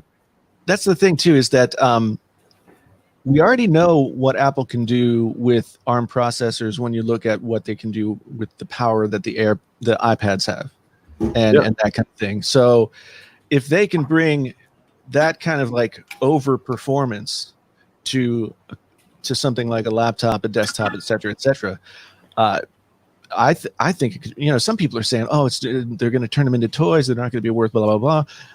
I think they're just going to be unbelievable machines. I think they're going to run rings around comparable like Intel related stuff. Yeah, like I'm able to do stuff on this that I never thought I was going to be able to do. Yes, it's only running 32-bit applications in Windows 10, but it's running them just as fast as my i7 Microsoft Surface Laptop 3. Like, I can't tell the difference. Everything runs just as fast in Microsoft Office. I'm able to edit some 4K video on it if I want to do that. It's really impressive. Plus, when I'm, say, at the beach or just out and about, having its own LTE connection, because I use up a hell of a lot of data on my Note 10 Plus 5G. Sure. It's nice having its own plan. Like right now, I'm already at 72 gigs used on my Note 10 Plus. So yeah. So I like to kind of divvy up where my data is going. Yeah. So I'm interested. I'm interested in what Apple may do with that ARM processor. Yeah. So kind of shift here. I want to ask you about this. We've had a number of comments. We talked about this at the start of the show and everything. Your voice. Now, I know that in your past, I think you've done some commercials and everything. But I want to ask, and if Jason could share this right here, I want to ask about this. Oh my! What? Okay, so which mafia were you part of? And well, the Bills mafia, obviously. is this an earlier stage of life, or were you involved in any sort of voice acting or acting at all in the past or anything like that? Or well, actually, that was taken at my investment firm at the time. This was 18 years ago. Okay. So I would think a client was about to walk in about 30 minutes before this photo. So this was one of the photos that we just kind of needed to take. I was with it doesn't matter which investment firm I was at the time, but yeah, this was just like one of our stock photos that we had to do, and I ended up taking a few more, and this was the one that I just it keeps coming up in my that Microsoft OneDrive. This is what you did 18 years ago. Like, thank you. Okay. So I just had to post that. Andrew Edwards has a photo that keeps popping up on him back in the days when he was a professional wrestler. And he's got big hair and he's wearing so those tend to follow you around. Unfortunately. I had locks for 15 years. Wow. And then so it's like they were short or they would go down like my back, so I had like the whole range. And then I met my wife, who after our first date, I put a ring on her finger 30 days later. Wow. Yeah. Quick. And but she said, you're not walking down the aisle with that hair. So it's like, well, I have had it for 15 years, so I ended up cutting it. Yeah. So that being said, I think you posted it on TikTok. I know you did a couple commercials here and there. Have you done any voice work in the past or anything like that? Like, has the voice ever helped you get in any doors like that? Because if there ever was a Tinder profile that needed voice, it's that picture right there. I've done some lately a national commercial with Verizon, Verizon 5G ultra wideband. That's what it was. And, yeah. So actually, they found me because of my YouTube channel. So so they asked me to do the commercial. I didn't have to audition for it. Nice. They saw that I did in Venice Beach a test for my Galaxy Note 10 Plus 5G, the 5G speeds there. And so they just liked it, reached out to me, and they said, we'll give you a bag of money if you'll do this. And I said, yes, I'd like bags of money. So it all worked out. And you were probably like, what, 500 subs, 1,000? Right? At the time, I was at maybe 200 subs. Exactly. So people, you never know who's watching. Right. You never know. Right. Never know. You never know. That's right. And so that was a lot of fun. And then I've done commercials in the past and stuff. I have spoke, or I was just in the commercial. But my wife's the actress, so, I think I got a lot of skill from helping her with her self-tapes, so, we had, a whole big backdrop set up so that she can like do her filming, her audition self-tapes basically for movies and TV shows. I think we should get you in touch with Michael Fisher, and you guys could create a podcast called The Voice, the voice cast, and that would just be music to everybody's ears. The voice of tech. The voice of I can tech. try out different microphones to see how this works, and if we get more female subscribers, we know it's working. If we have more male subscribers, then we may need to revamp how all this works. Man, if there ever was a panty dropper voice, that's it right there, ladies and gentlemen. That's it. So if that's what you're looking for, tech is the wrong place to be. Unfortunately, I was impressed. I was impressed when my ratio went up to like 5% women. I was like, oh. On YouTube, my ratio is like 99% male, but on TikTok, I have 30% female viewership. Yeah, that's crazy. Yeah, I can see why. Yeah, yeah. That's my wife yet. So. Good job. So, what else? We wanted to talk a little bit about the Sony. So let's talk about the new Sony A7X3. Sony which part? The PlayStation and stuff, or the video game stuff, or do you want to talk about the camera stuff? Well, we could talk about the PlayStation versus Xbox thing. I know Viper is up in arms about this Xbox situation. So Viper, why don't you bring it in for us? I have waited 1 hour and 21 minutes and 34 seconds to unleash about this. So let your boy Viper go to work. So what was it back on July 23rd, they had their Xbox game showcase. Finally, Microsoft showed off, I think they showed off an 8-minute trailer of Halo Infinite. And I mean, what? I mean, it was okay, but it didn't really not knock your socks off. And then a lot of people were complaining about how it really didn't look next gen. And come to find out, it was developed on older hardware because Microsoft made them promise to their Xbox Nation that you don't have to worry about getting a next-gen console for 2 years. So every game that comes out for the next 2 years is going to work on your Xbox One, Xbox One S, Xbox One X, and the Series X. And I was just like, okay. But the main thing about the Xbox game showcase that kind of got me infuriated a little bit was that it wasn't really a showcase of the Series X next-generation console. It was a showcase for their Xbox Game Pass service. Now, I understand that this is the new direction that Microsoft is going in. That's their business strategy. They're trying to present Xbox as a service. That's cool. That's fine. But we are about to begin the next generation of consoles.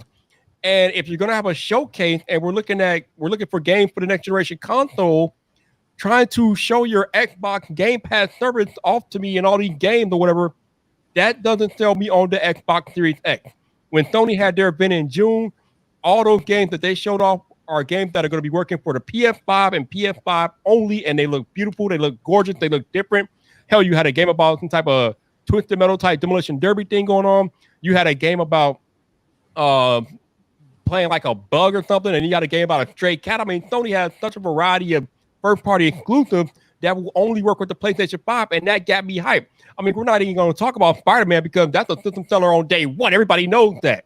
But then you're looking at this Xbox game showcase last week, and I'm like, none of this stuff looks all that interesting. And then besides, none of it is exclusive to the Series X itself because it all runs on all of the Xbox. And so if you have no exclusives coming, let me run it back. If you are going head to head with the PlayStation 5 this holiday season for people with dollars and things, and you have a game showcase, and you tell everybody that all of these games will work on their current Xbox, where is the incentive for anybody to get the Series X if they can play all the new games on the current Xbox console? That's a good point. Yeah. You did nothing to highlight what makes the Series X special. So that game showcase did nothing for me, but maybe you want to run out and go get a PS5 in short order.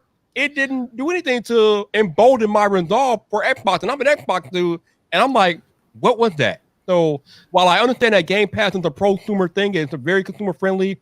You don't have to worry about buying all these games because you have them access to them for $15 a month. I mean, I'm a grown dude. I don't have time to be playing 100 games. So I'm not really into Xbox Game Pass, and I don't think it should be the focus on selling a new console, but there you go. So it sounds to me like, and I don't know why they would do this, but it sounds to me like they're sort of doing the Apple thing, where it's like, we're selling services, not hardware.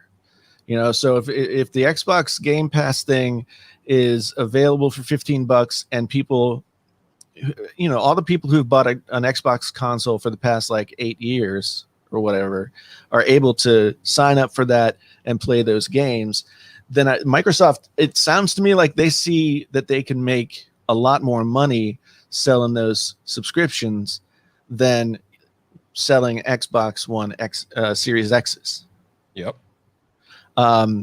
Which also tells me that they don't have a lot of confidence in the hardware. I don't know. I don't know. They came out hard on the hardware when the Xbox One came out. Mm-hmm. And they had some interesting ideas about how to integrate entertainment stuff. You just be the hub of all your TV, et cetera, et cetera. That didn't work out too well for them. And so I think if Sony keeps it simple. Yeah. Sony keeps it simple. We made a console. Here are the games for it. And and people don't want to think like, well, geez, should I buy the new one? What are they telling me about the new one? Is the new one just going to be a little bit better than the old one because I can still use the old one? I don't fully understand. I get that they want to sell the subscriptions, and I can see how the Game Pass would be attractive to some people, but the market that has the most money in gaming is the 25 to 35 market. Yep. Or 35 to 45 even. So if you want to capture that market, those are also a lot of people who have jobs. Yeah. So like you said, they're not going to take advantage of playing 100 games.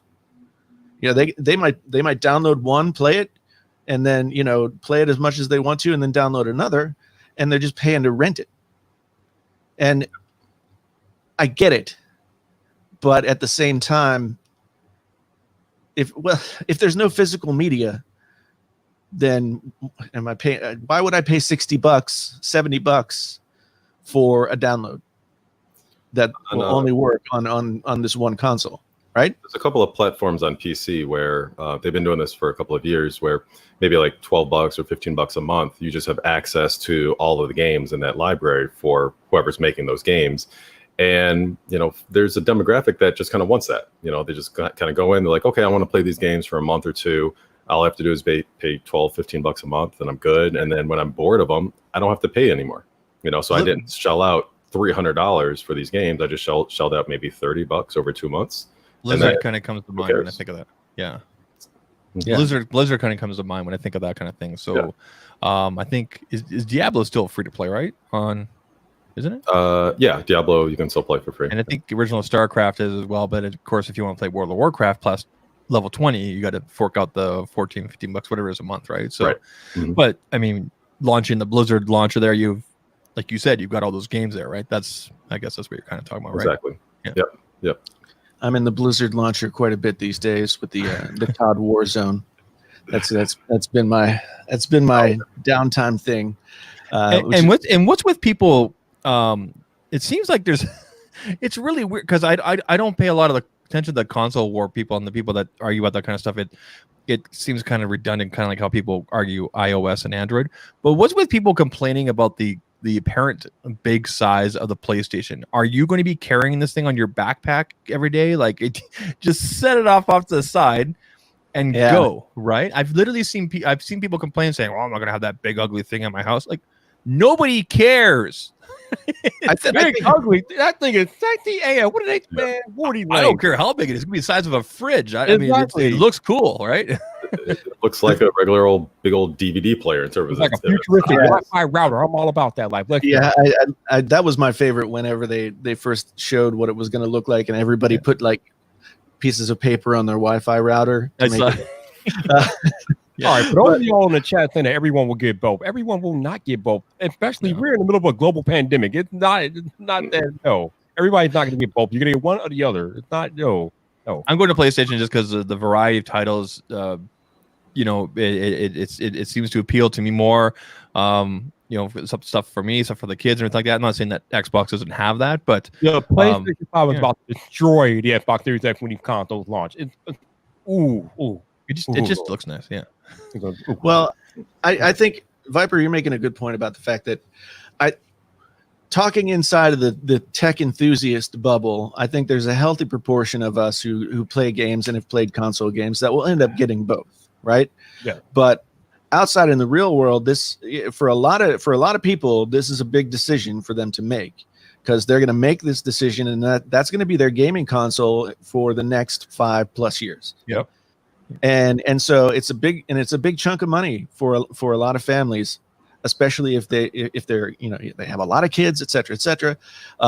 So it's a big decision, and I think it's easy to kind of forget about that when we're talking sort of pie in the sky, all the stuff that we love.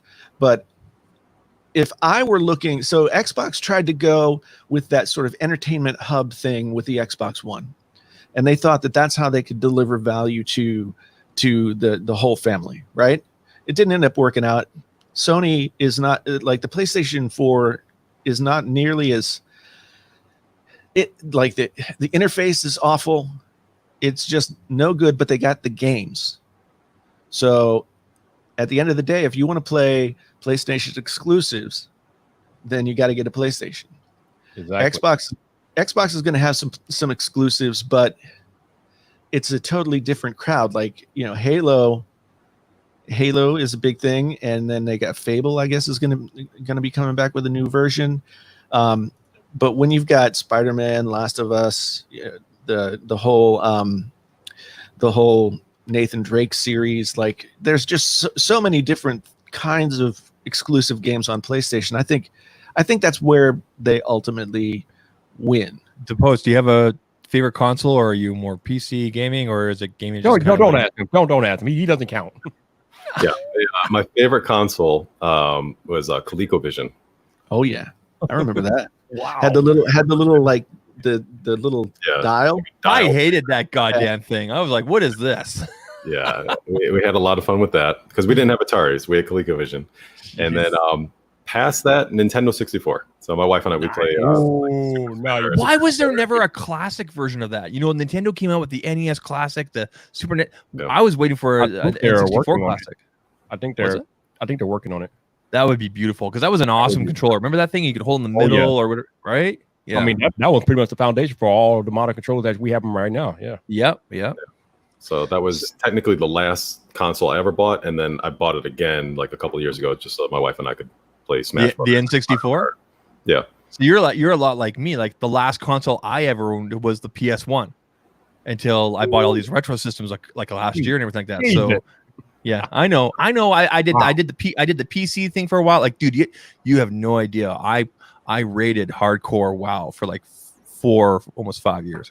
I was a Tauren druid, and I was the only druid in Molten Core, so I was getting all the gear. I started playing just at the end of Burning Crusades, and then Wrath of the Lich King came out, which had just a wonderful storyline. And I formed my own 10-man guild, and I was running that, and we were like top 5 on the server, and it was and I still have that character and everything like that. It was a wonderful experience. Yeah. All right, so to sum this up, the moral of the story is basically this: Microsoft, with their business strategy, will probably make more money in the long term with Xbox Game Pass. That's fine, but at the start of the console generation, that is not going to sell your Xbox Series X. You need to give us a reason to give a damn about the Series X. And up until now, they have not given us a reason. The PlayStation 5 about to mop the floor with the Series X when he think on sale, unless Microsoft gives us a reason to care about the Series X. And speaking of Sony, they're about to single-handedly win 2020 because while they're mopping the floor, Microsoft on one end, they're about to mop the floor with Canon on the other end because this A7S3 is just beats these R5s and R6. I mean, good God. You got people canceling their Canon pre-order because Sony dropped a bomb today. I mean, good God. I've seen tweets and videos from people today that are hardcore Canon that are just like, nope. And I'm like, what? Like, I've watched your content in the past. I've seen your tweets talking up Canon, this and that. And then, yeah, like Viper said, Please. Right? They found it, Sony. They know what time it is. Oh, well, man. at the end of the day, I mean, at the end of the day, when it comes to, especially to video, Sony has been the better platform for quite a while at this point. Canon was behind. They weren't doing 4K. They weren't doing, clean HDMI output. They weren't doing anything. And I actually sat down and met with at VidCon 2 years ago, I think it was.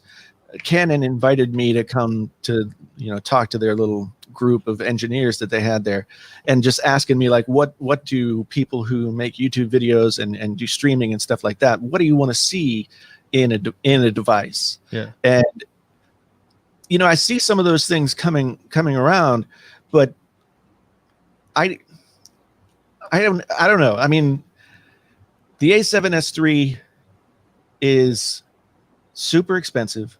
I mean, body only $3,500. Is that what we're looking at? Yeah, $35.99. Yeah. Some lenses. Yep.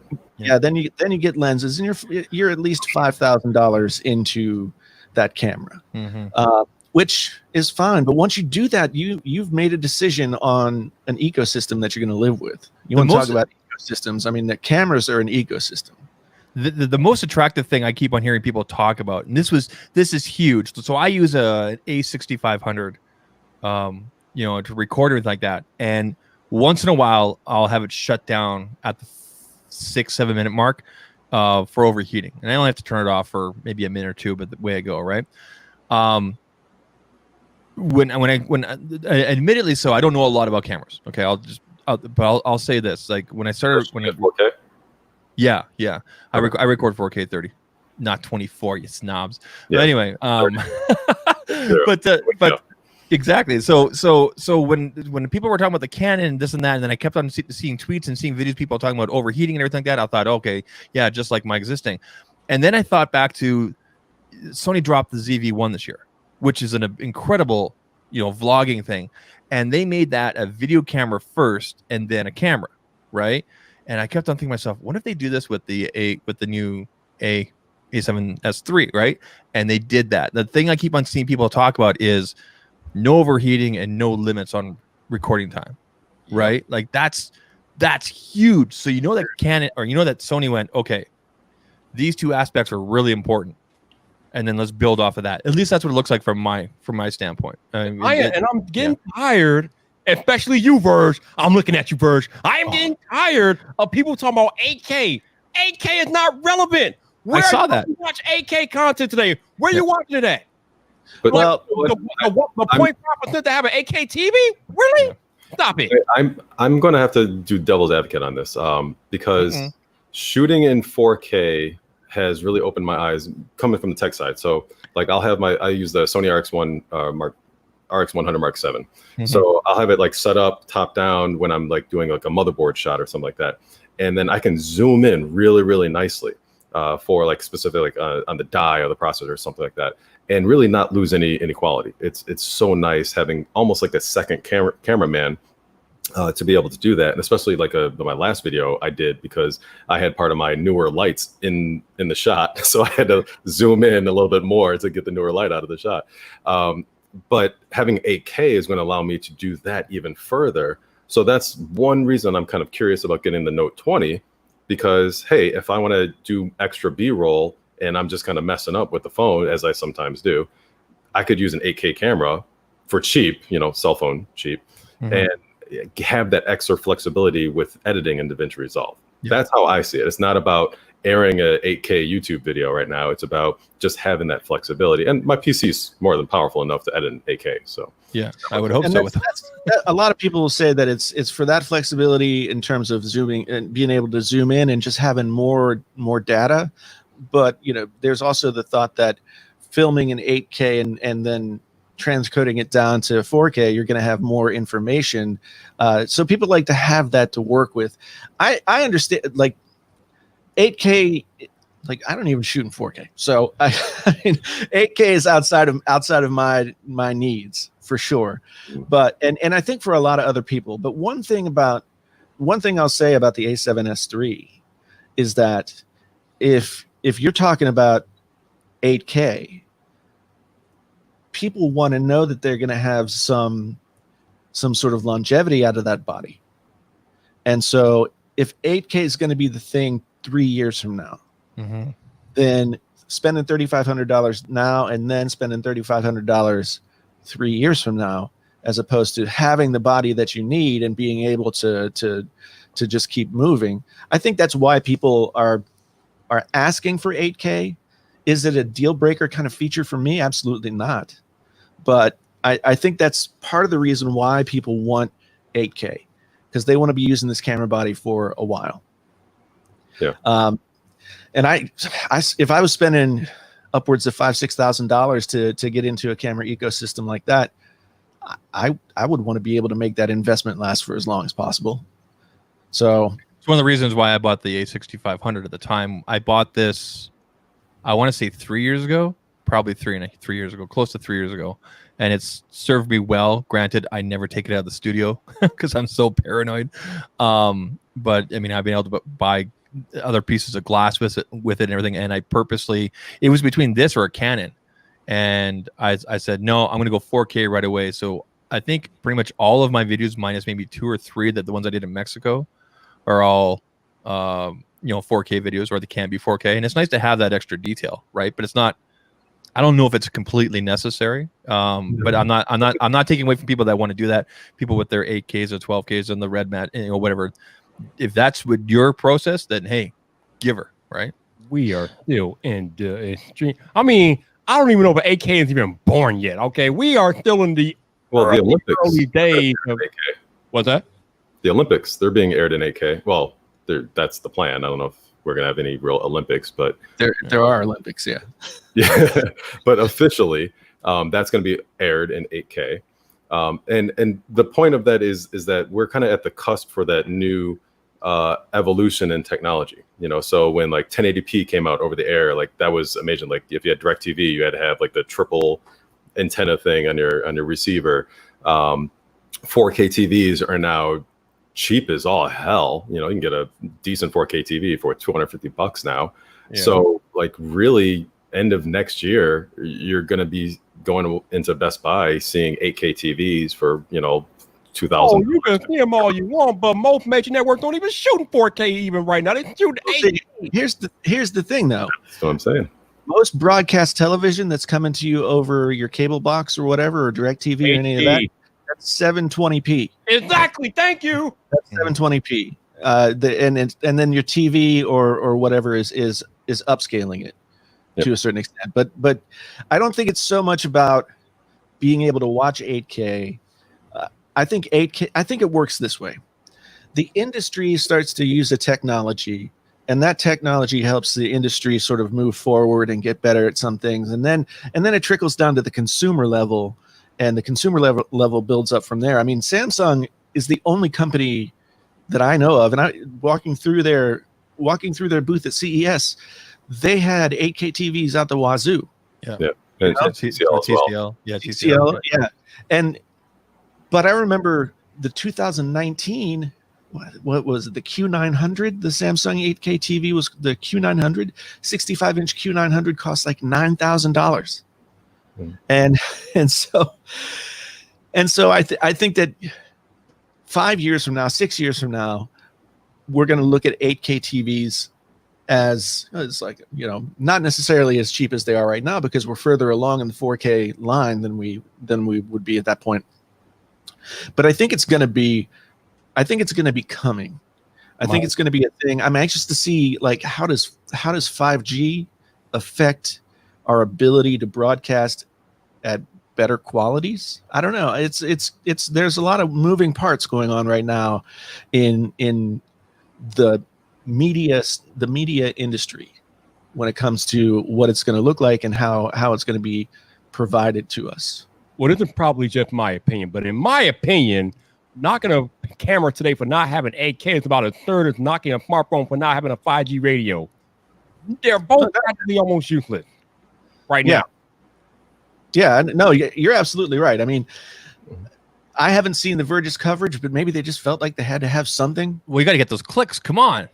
Yeah, it's trust me, I know. I think if you're forward thinking enough, and Jason, you mentioned this before, if you're looking forward, you're making an investment for the next 3, 4, 5 years, then maybe you do look that way. But is it going to hinder you in the next 2, 3 years? No.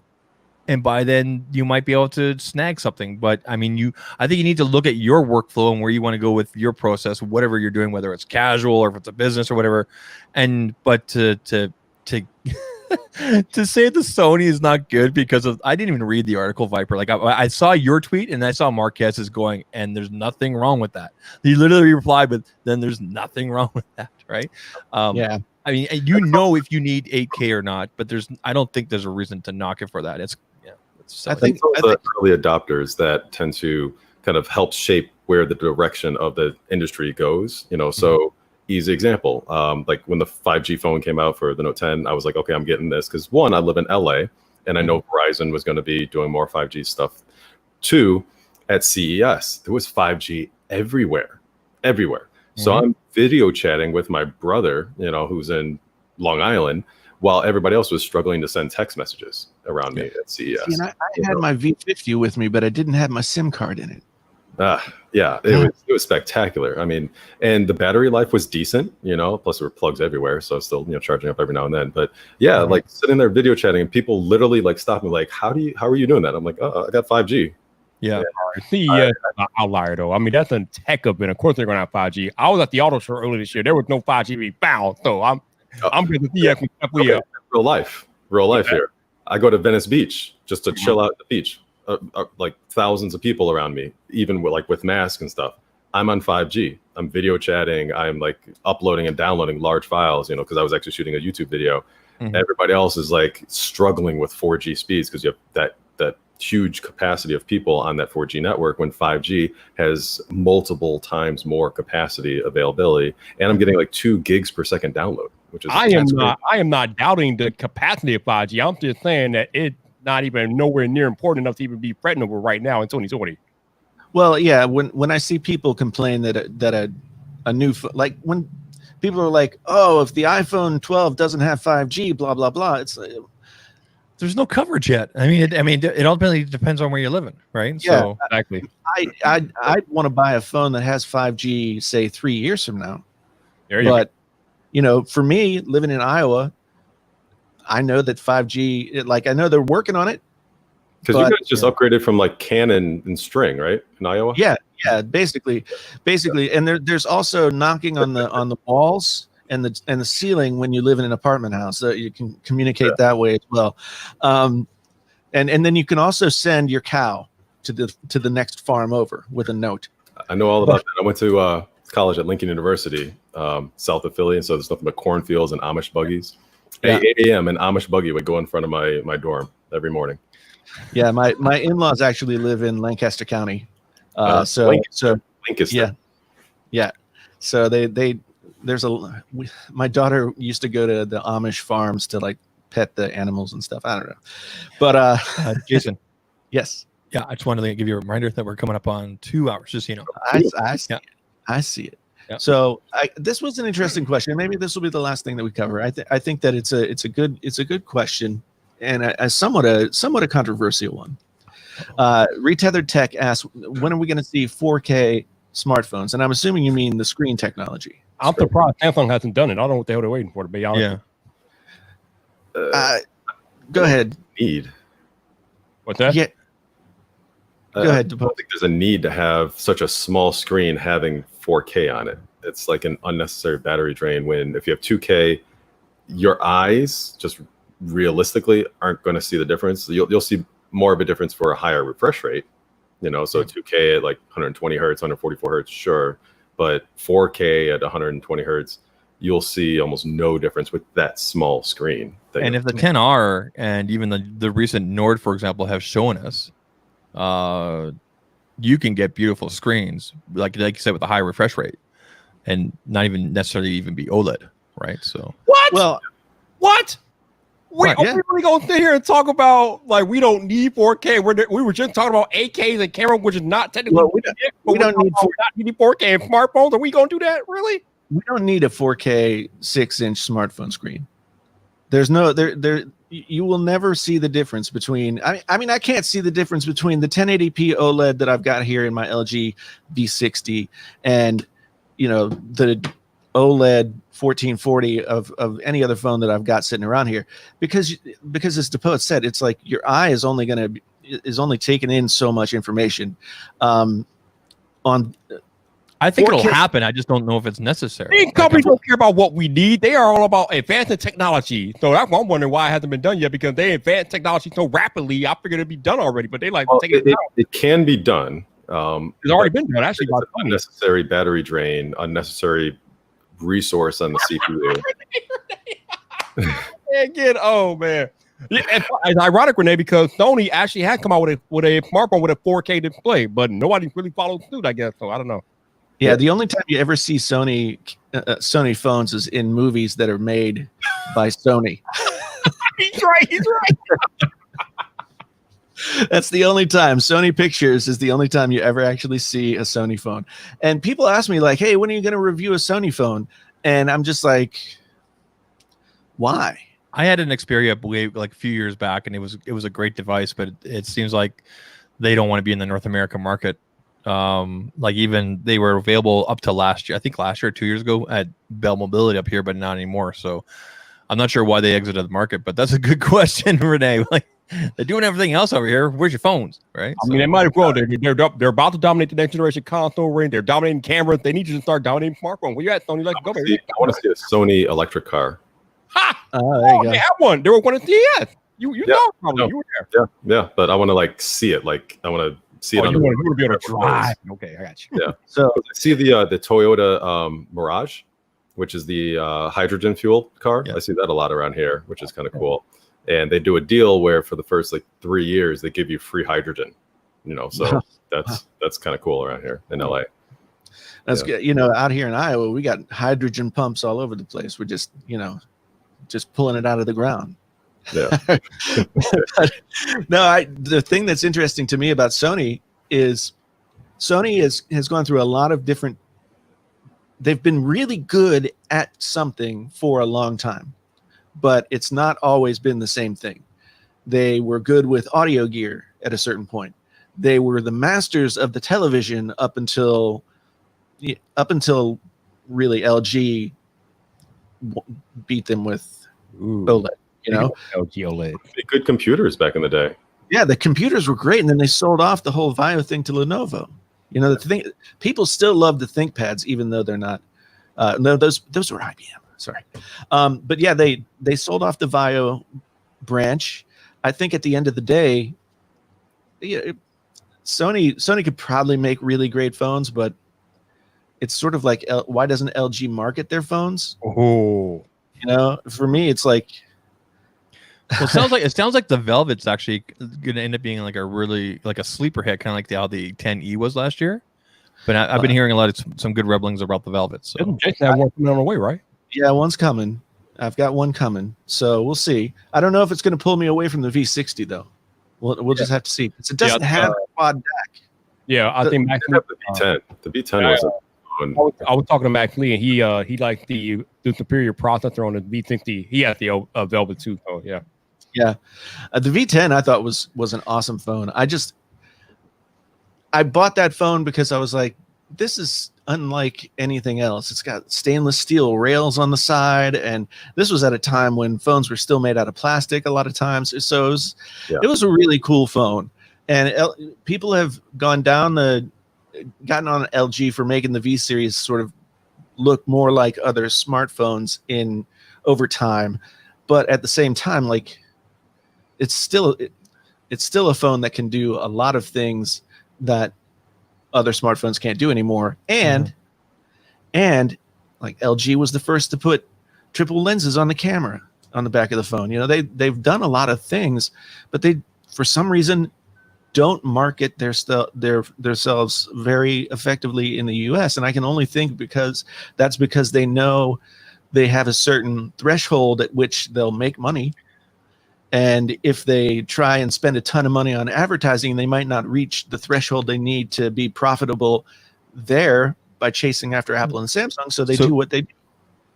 I was going to say, in terms of the marketing, Jason, like excuse me, I know the national account manager for LG for Canada, and at least the guy that takes care of Western Canada here, and on the dealer level, on the corporate level, when he goes into the stores, you know, there's different promos and this and that. If you sell one of our phones and you get this kind of gift card or whatever it might be, an extra commission payout. So there's an incentive there for the staff to sell them, but people are literally walking in going, where's the Samsung stuff? Where's the Apple stuff? Where's the Samsung stuff? Where's the Apple stuff? Right. And that goes back to, like you said there, about the broader marketing and everything like that. And I know, talking to him, he's very frustrated with that because there's all this really deep level at the store on that level in terms of marketing and but as for, you know, driving down, you know, and seeing a billboard or like, when was the last time you saw an LG commercial for a phone? I can't remember. I honestly cannot remember. I can. It was the V30. It was Joseph Gordon-Levitt running around showing all the different like multimedia things that you could do with the phone. He was playing music. He was taking pictures. He was being Joseph Gordon-Levitt. I don't know. And that I saw that commercial once, and it was like at the Super Bowl or something. Yeah. That was their marketing. But I'm talking about like this year or even last year. Oh, like, no, they don't exist. Right. Yeah. They just don't do it. I don't see things on my web browser when I'm browsing. You know what I mean? Like I don't see them. They don't care. They literally don't care about marketing in their phone. Here's an interesting test.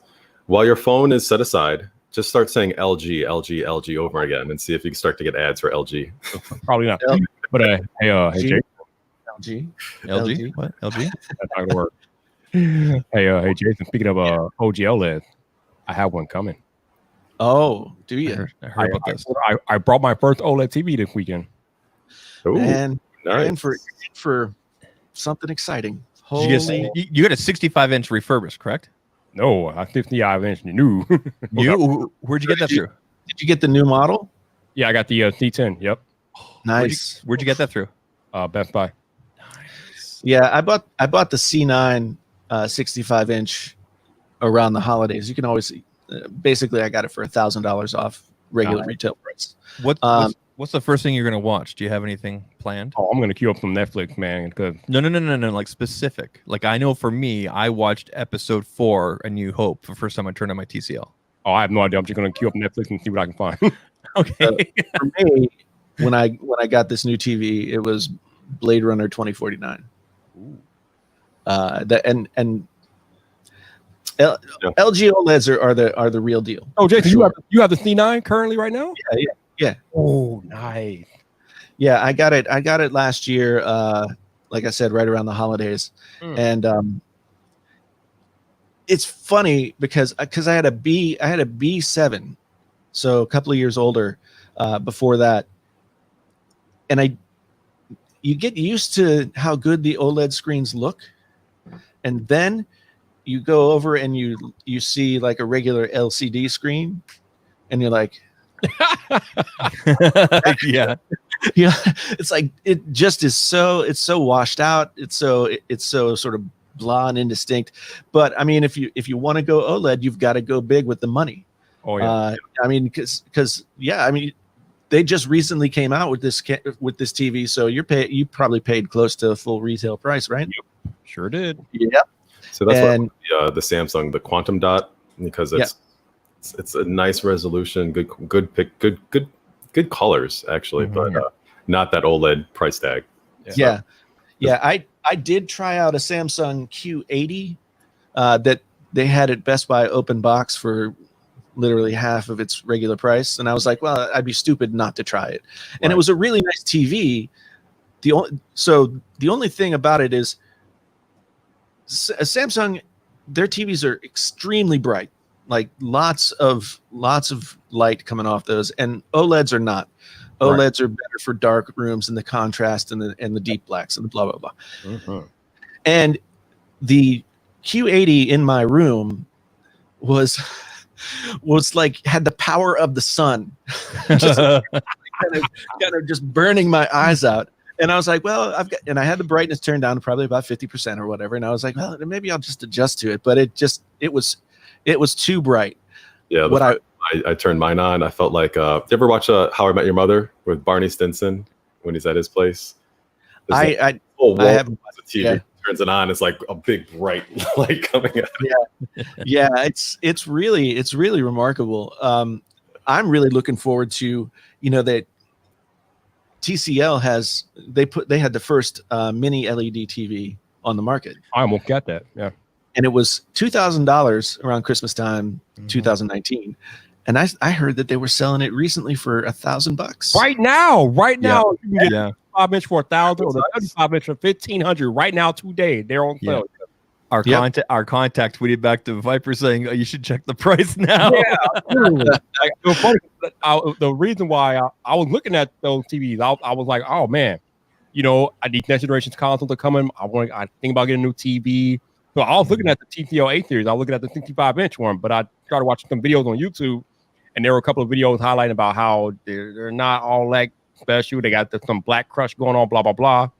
And then I don't know how, but I ran into found out about the OLED. I'm like, all right. Actually, no, I remember Jason. I think it was Jason. He was talking about how he his TV is future proof, or he wants to future proof about with HDMI 2.1 and things like that. So in the back of my head, I'm like, all right, the TCLs don't have the HDMI 2.1, so they're not really future proof. So let me see if I can find something that's more future proof because I want to get the next generation console. So I ran across the LG C9 and C10, and I was trying to debate back and forth. Should I get the C9 or the C10?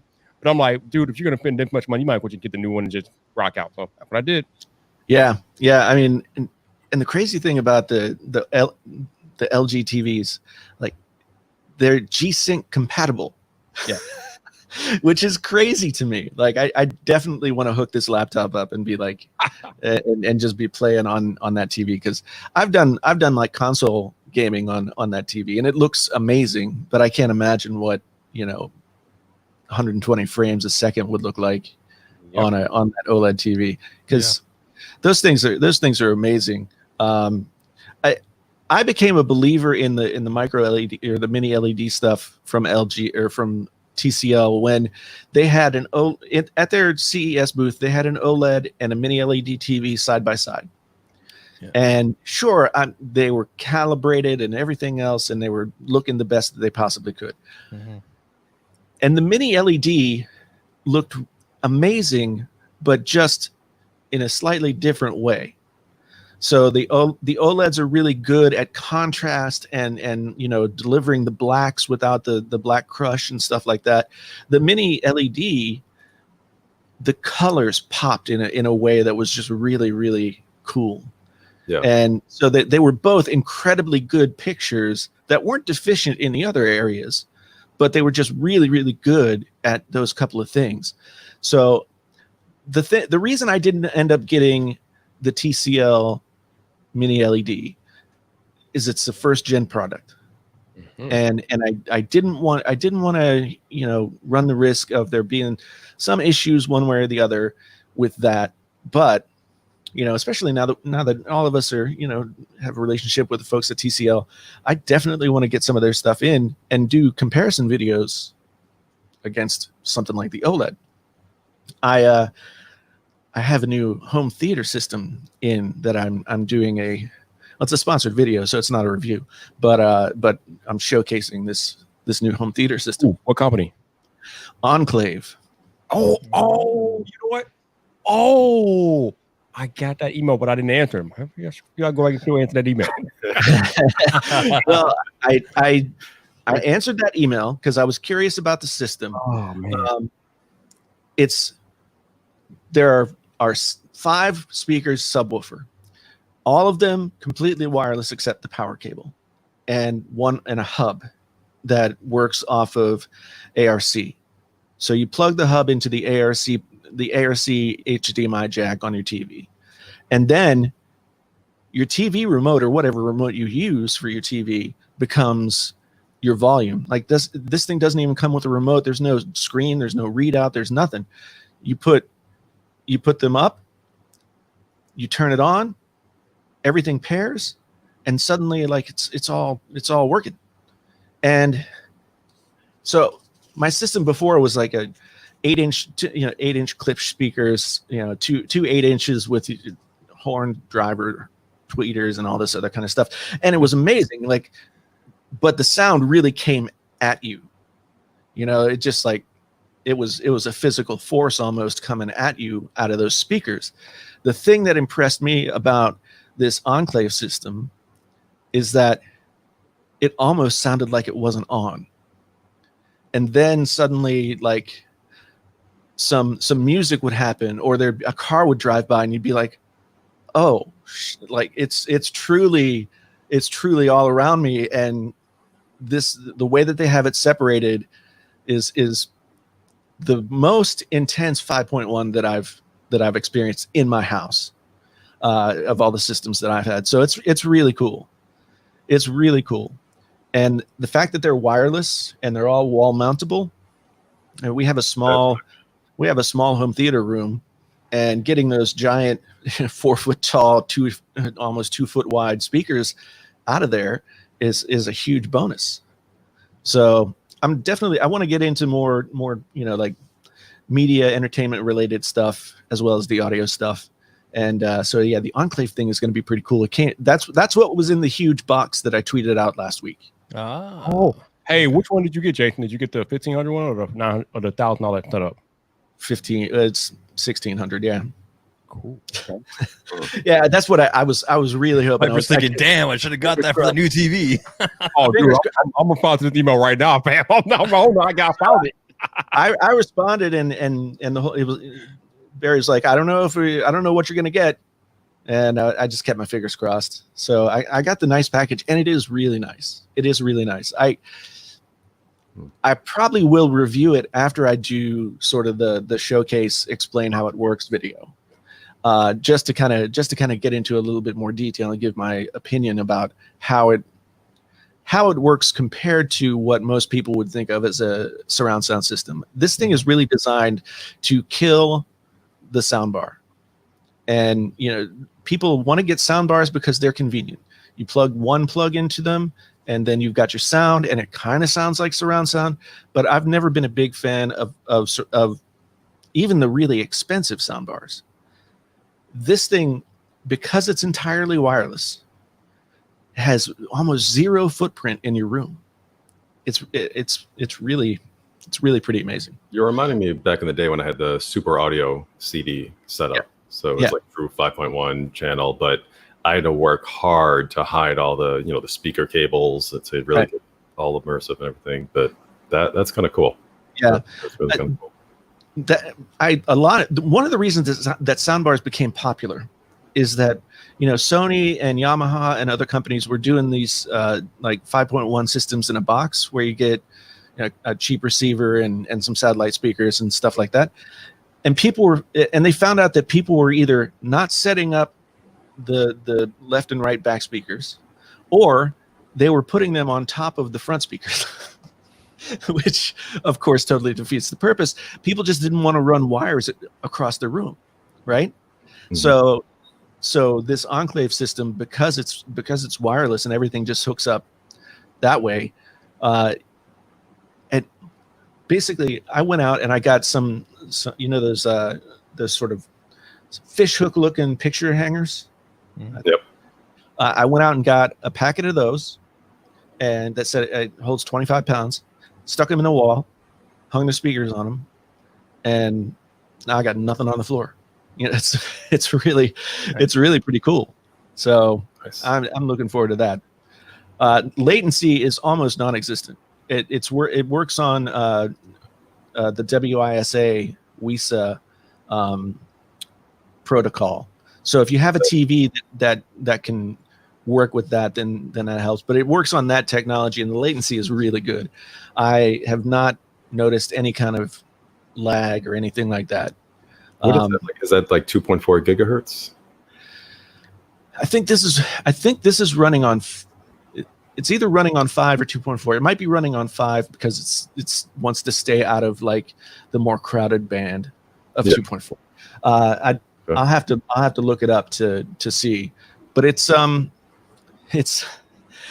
really interesting because I'm an audio snob, obviously, and when it comes to stereo setups, like I'm still an old school. I want speakers and separate components and a really good amp and blah blah blah. I want all that stuff, but I'd love to have something that had the convenience of a soundbar. But everything that I've tried has not been all that great.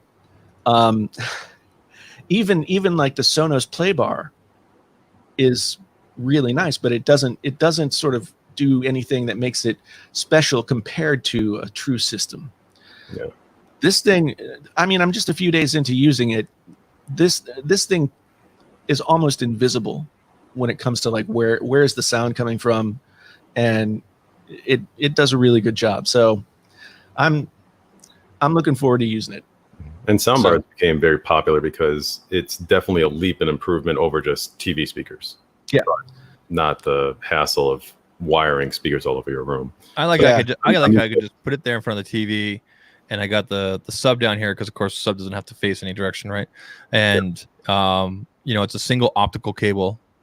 Boom, done. When I had the Samsung there, because it's a Samsung bar, they automatically synced up because of the Bluetooth. They just know that they're there together. Yep. But when I got the TCL, I bought a $20 optical cable, whatever it was, an Amazon thing, and away we go. I turned off. You can actually turn off the speakers that are built into the TCL, and then of course I got my universal remote there. And yeah, I wouldn't go any other way. I remember back in the day, like Jason said, I bought this system. So you had a sub, you had two speakers here, and then two in the back. And I tried running this around my apartment, and my friends were always tripping over the wires and everything. I mean, probably because they were drinking. But I mean, the point is, hazard, right? So, yeah, annoying. So the house that I lived in when we first moved to Iowa, the first house we bought, the people who had lived there before, it was a tiny house, but they had finished the basement and they had wired speakers into the walls. Mm-hmm. And so there was speakers up top and speakers on the sides, and then a space where you could hook up your center channel. And of course you plug the sub in wherever you want. So that was perfect because you get the surround sound and you don't have any of the hassle of the wires or anything like that. But yeah, even that wasn't a perfect setup because those speakers, like I would have chosen different speakers, probably, is my thing. So I'm curious about these things. LG sells, I forget what the model number is, but they sell like a $1,200 soundbar, and I bought one. Just wanted to see if it was good, and it was good for what it was, but it was still a soundbar, and it didn't fill the room. It had Dolby Atmos, but it didn't fill the room the way that real speakers would. Yeah. So that's always been my sticking point with soundbars. One thing about soundbars too, when TVs got super thin, the speakers in the TVs got really small. Yeah. So you couldn't have a 5-inch cone or a 3-inch cone or something like that inside of a speaker that's barely the width of a pack of cigarettes. Exactly. So yeah, the soundbar thing it's almost the perfect product because you almost have to buy it if you're buying a new TV. And the majority of people don't really care what it sounds like, as long as it's louder than the TV. Yeah, so I'm not an audiophile, and I just went with a Tautronics soundbar, and it sounds a lot better than my Samsung speakers. But right. I'm sure if I really paid attention, got a high-end soundbar, sure, there might be sound ricocheting off the ceiling and all that stuff to make it feel more surround. But yeah, I don't. You know, I think when you collect audio gear and you build systems like that, it's just like building a computer system. A lot of it is stuff that on a day-to-day basis, you're not going to put like 32 cores to work, like checking your email. Right. So it's kind of the same thing with the audiophile stuff. It's like, well, you know, watching an episode of some reality show, you're not going to tax your system. But if you want to be able to sit down and listen to something really critically with a great set of speakers, then you can. But you end up paying a lot of money for something that you just ultimately, don't take as much advantage of as you would want to. You're reminding me of a TikTok video that I made where I was doing a pan showing my whole water cool system, then going over to Task Manager, showing all 32 cores, 64 gigs of RAM. Right. And then I pan over to my face and I'm all like intense. And then I show the screen and I'm playing Minesweeper on the small Exactly. Yeah. Well, we've blown past the 2-hour point as we always do. That's just the way it works. So it's probably time for us to start wrapping up. Once I start talking about audio gear, then it's all over. Game over. What a great conversation, guys. Thank you very much for having me. Thanks so much for being here, man. I appreciate it. It was great to have you. Mm-hmm. And Zach and Viper, once again, you guys have been awesome. Cucumber. And sometimes when this theme song comes on, I'm like, what exactly can I say about the Painfully Honest Tech Podcast? I mean, what can I really say about this kind of experience where we just talk and talk and talk, and for some reason people stick around and listen? It's a great way to spend a Tuesday night. And so for those of you who are out there maybe listening in the audio, I mean, the audio is great. I love audio. But if you're listening to the audio and you want to be part of the studio audience, then come join us on Tuesday evenings at 8 p.m. Central Eastern Time, 7 p.m. Central, and hang out. Otherwise, please leave us some kind words on your favorite podcast app of choice and recommend us to your friends, because it's the Painfully Honest Tech Podcast, the podcast so honest it hurts. And until the next time,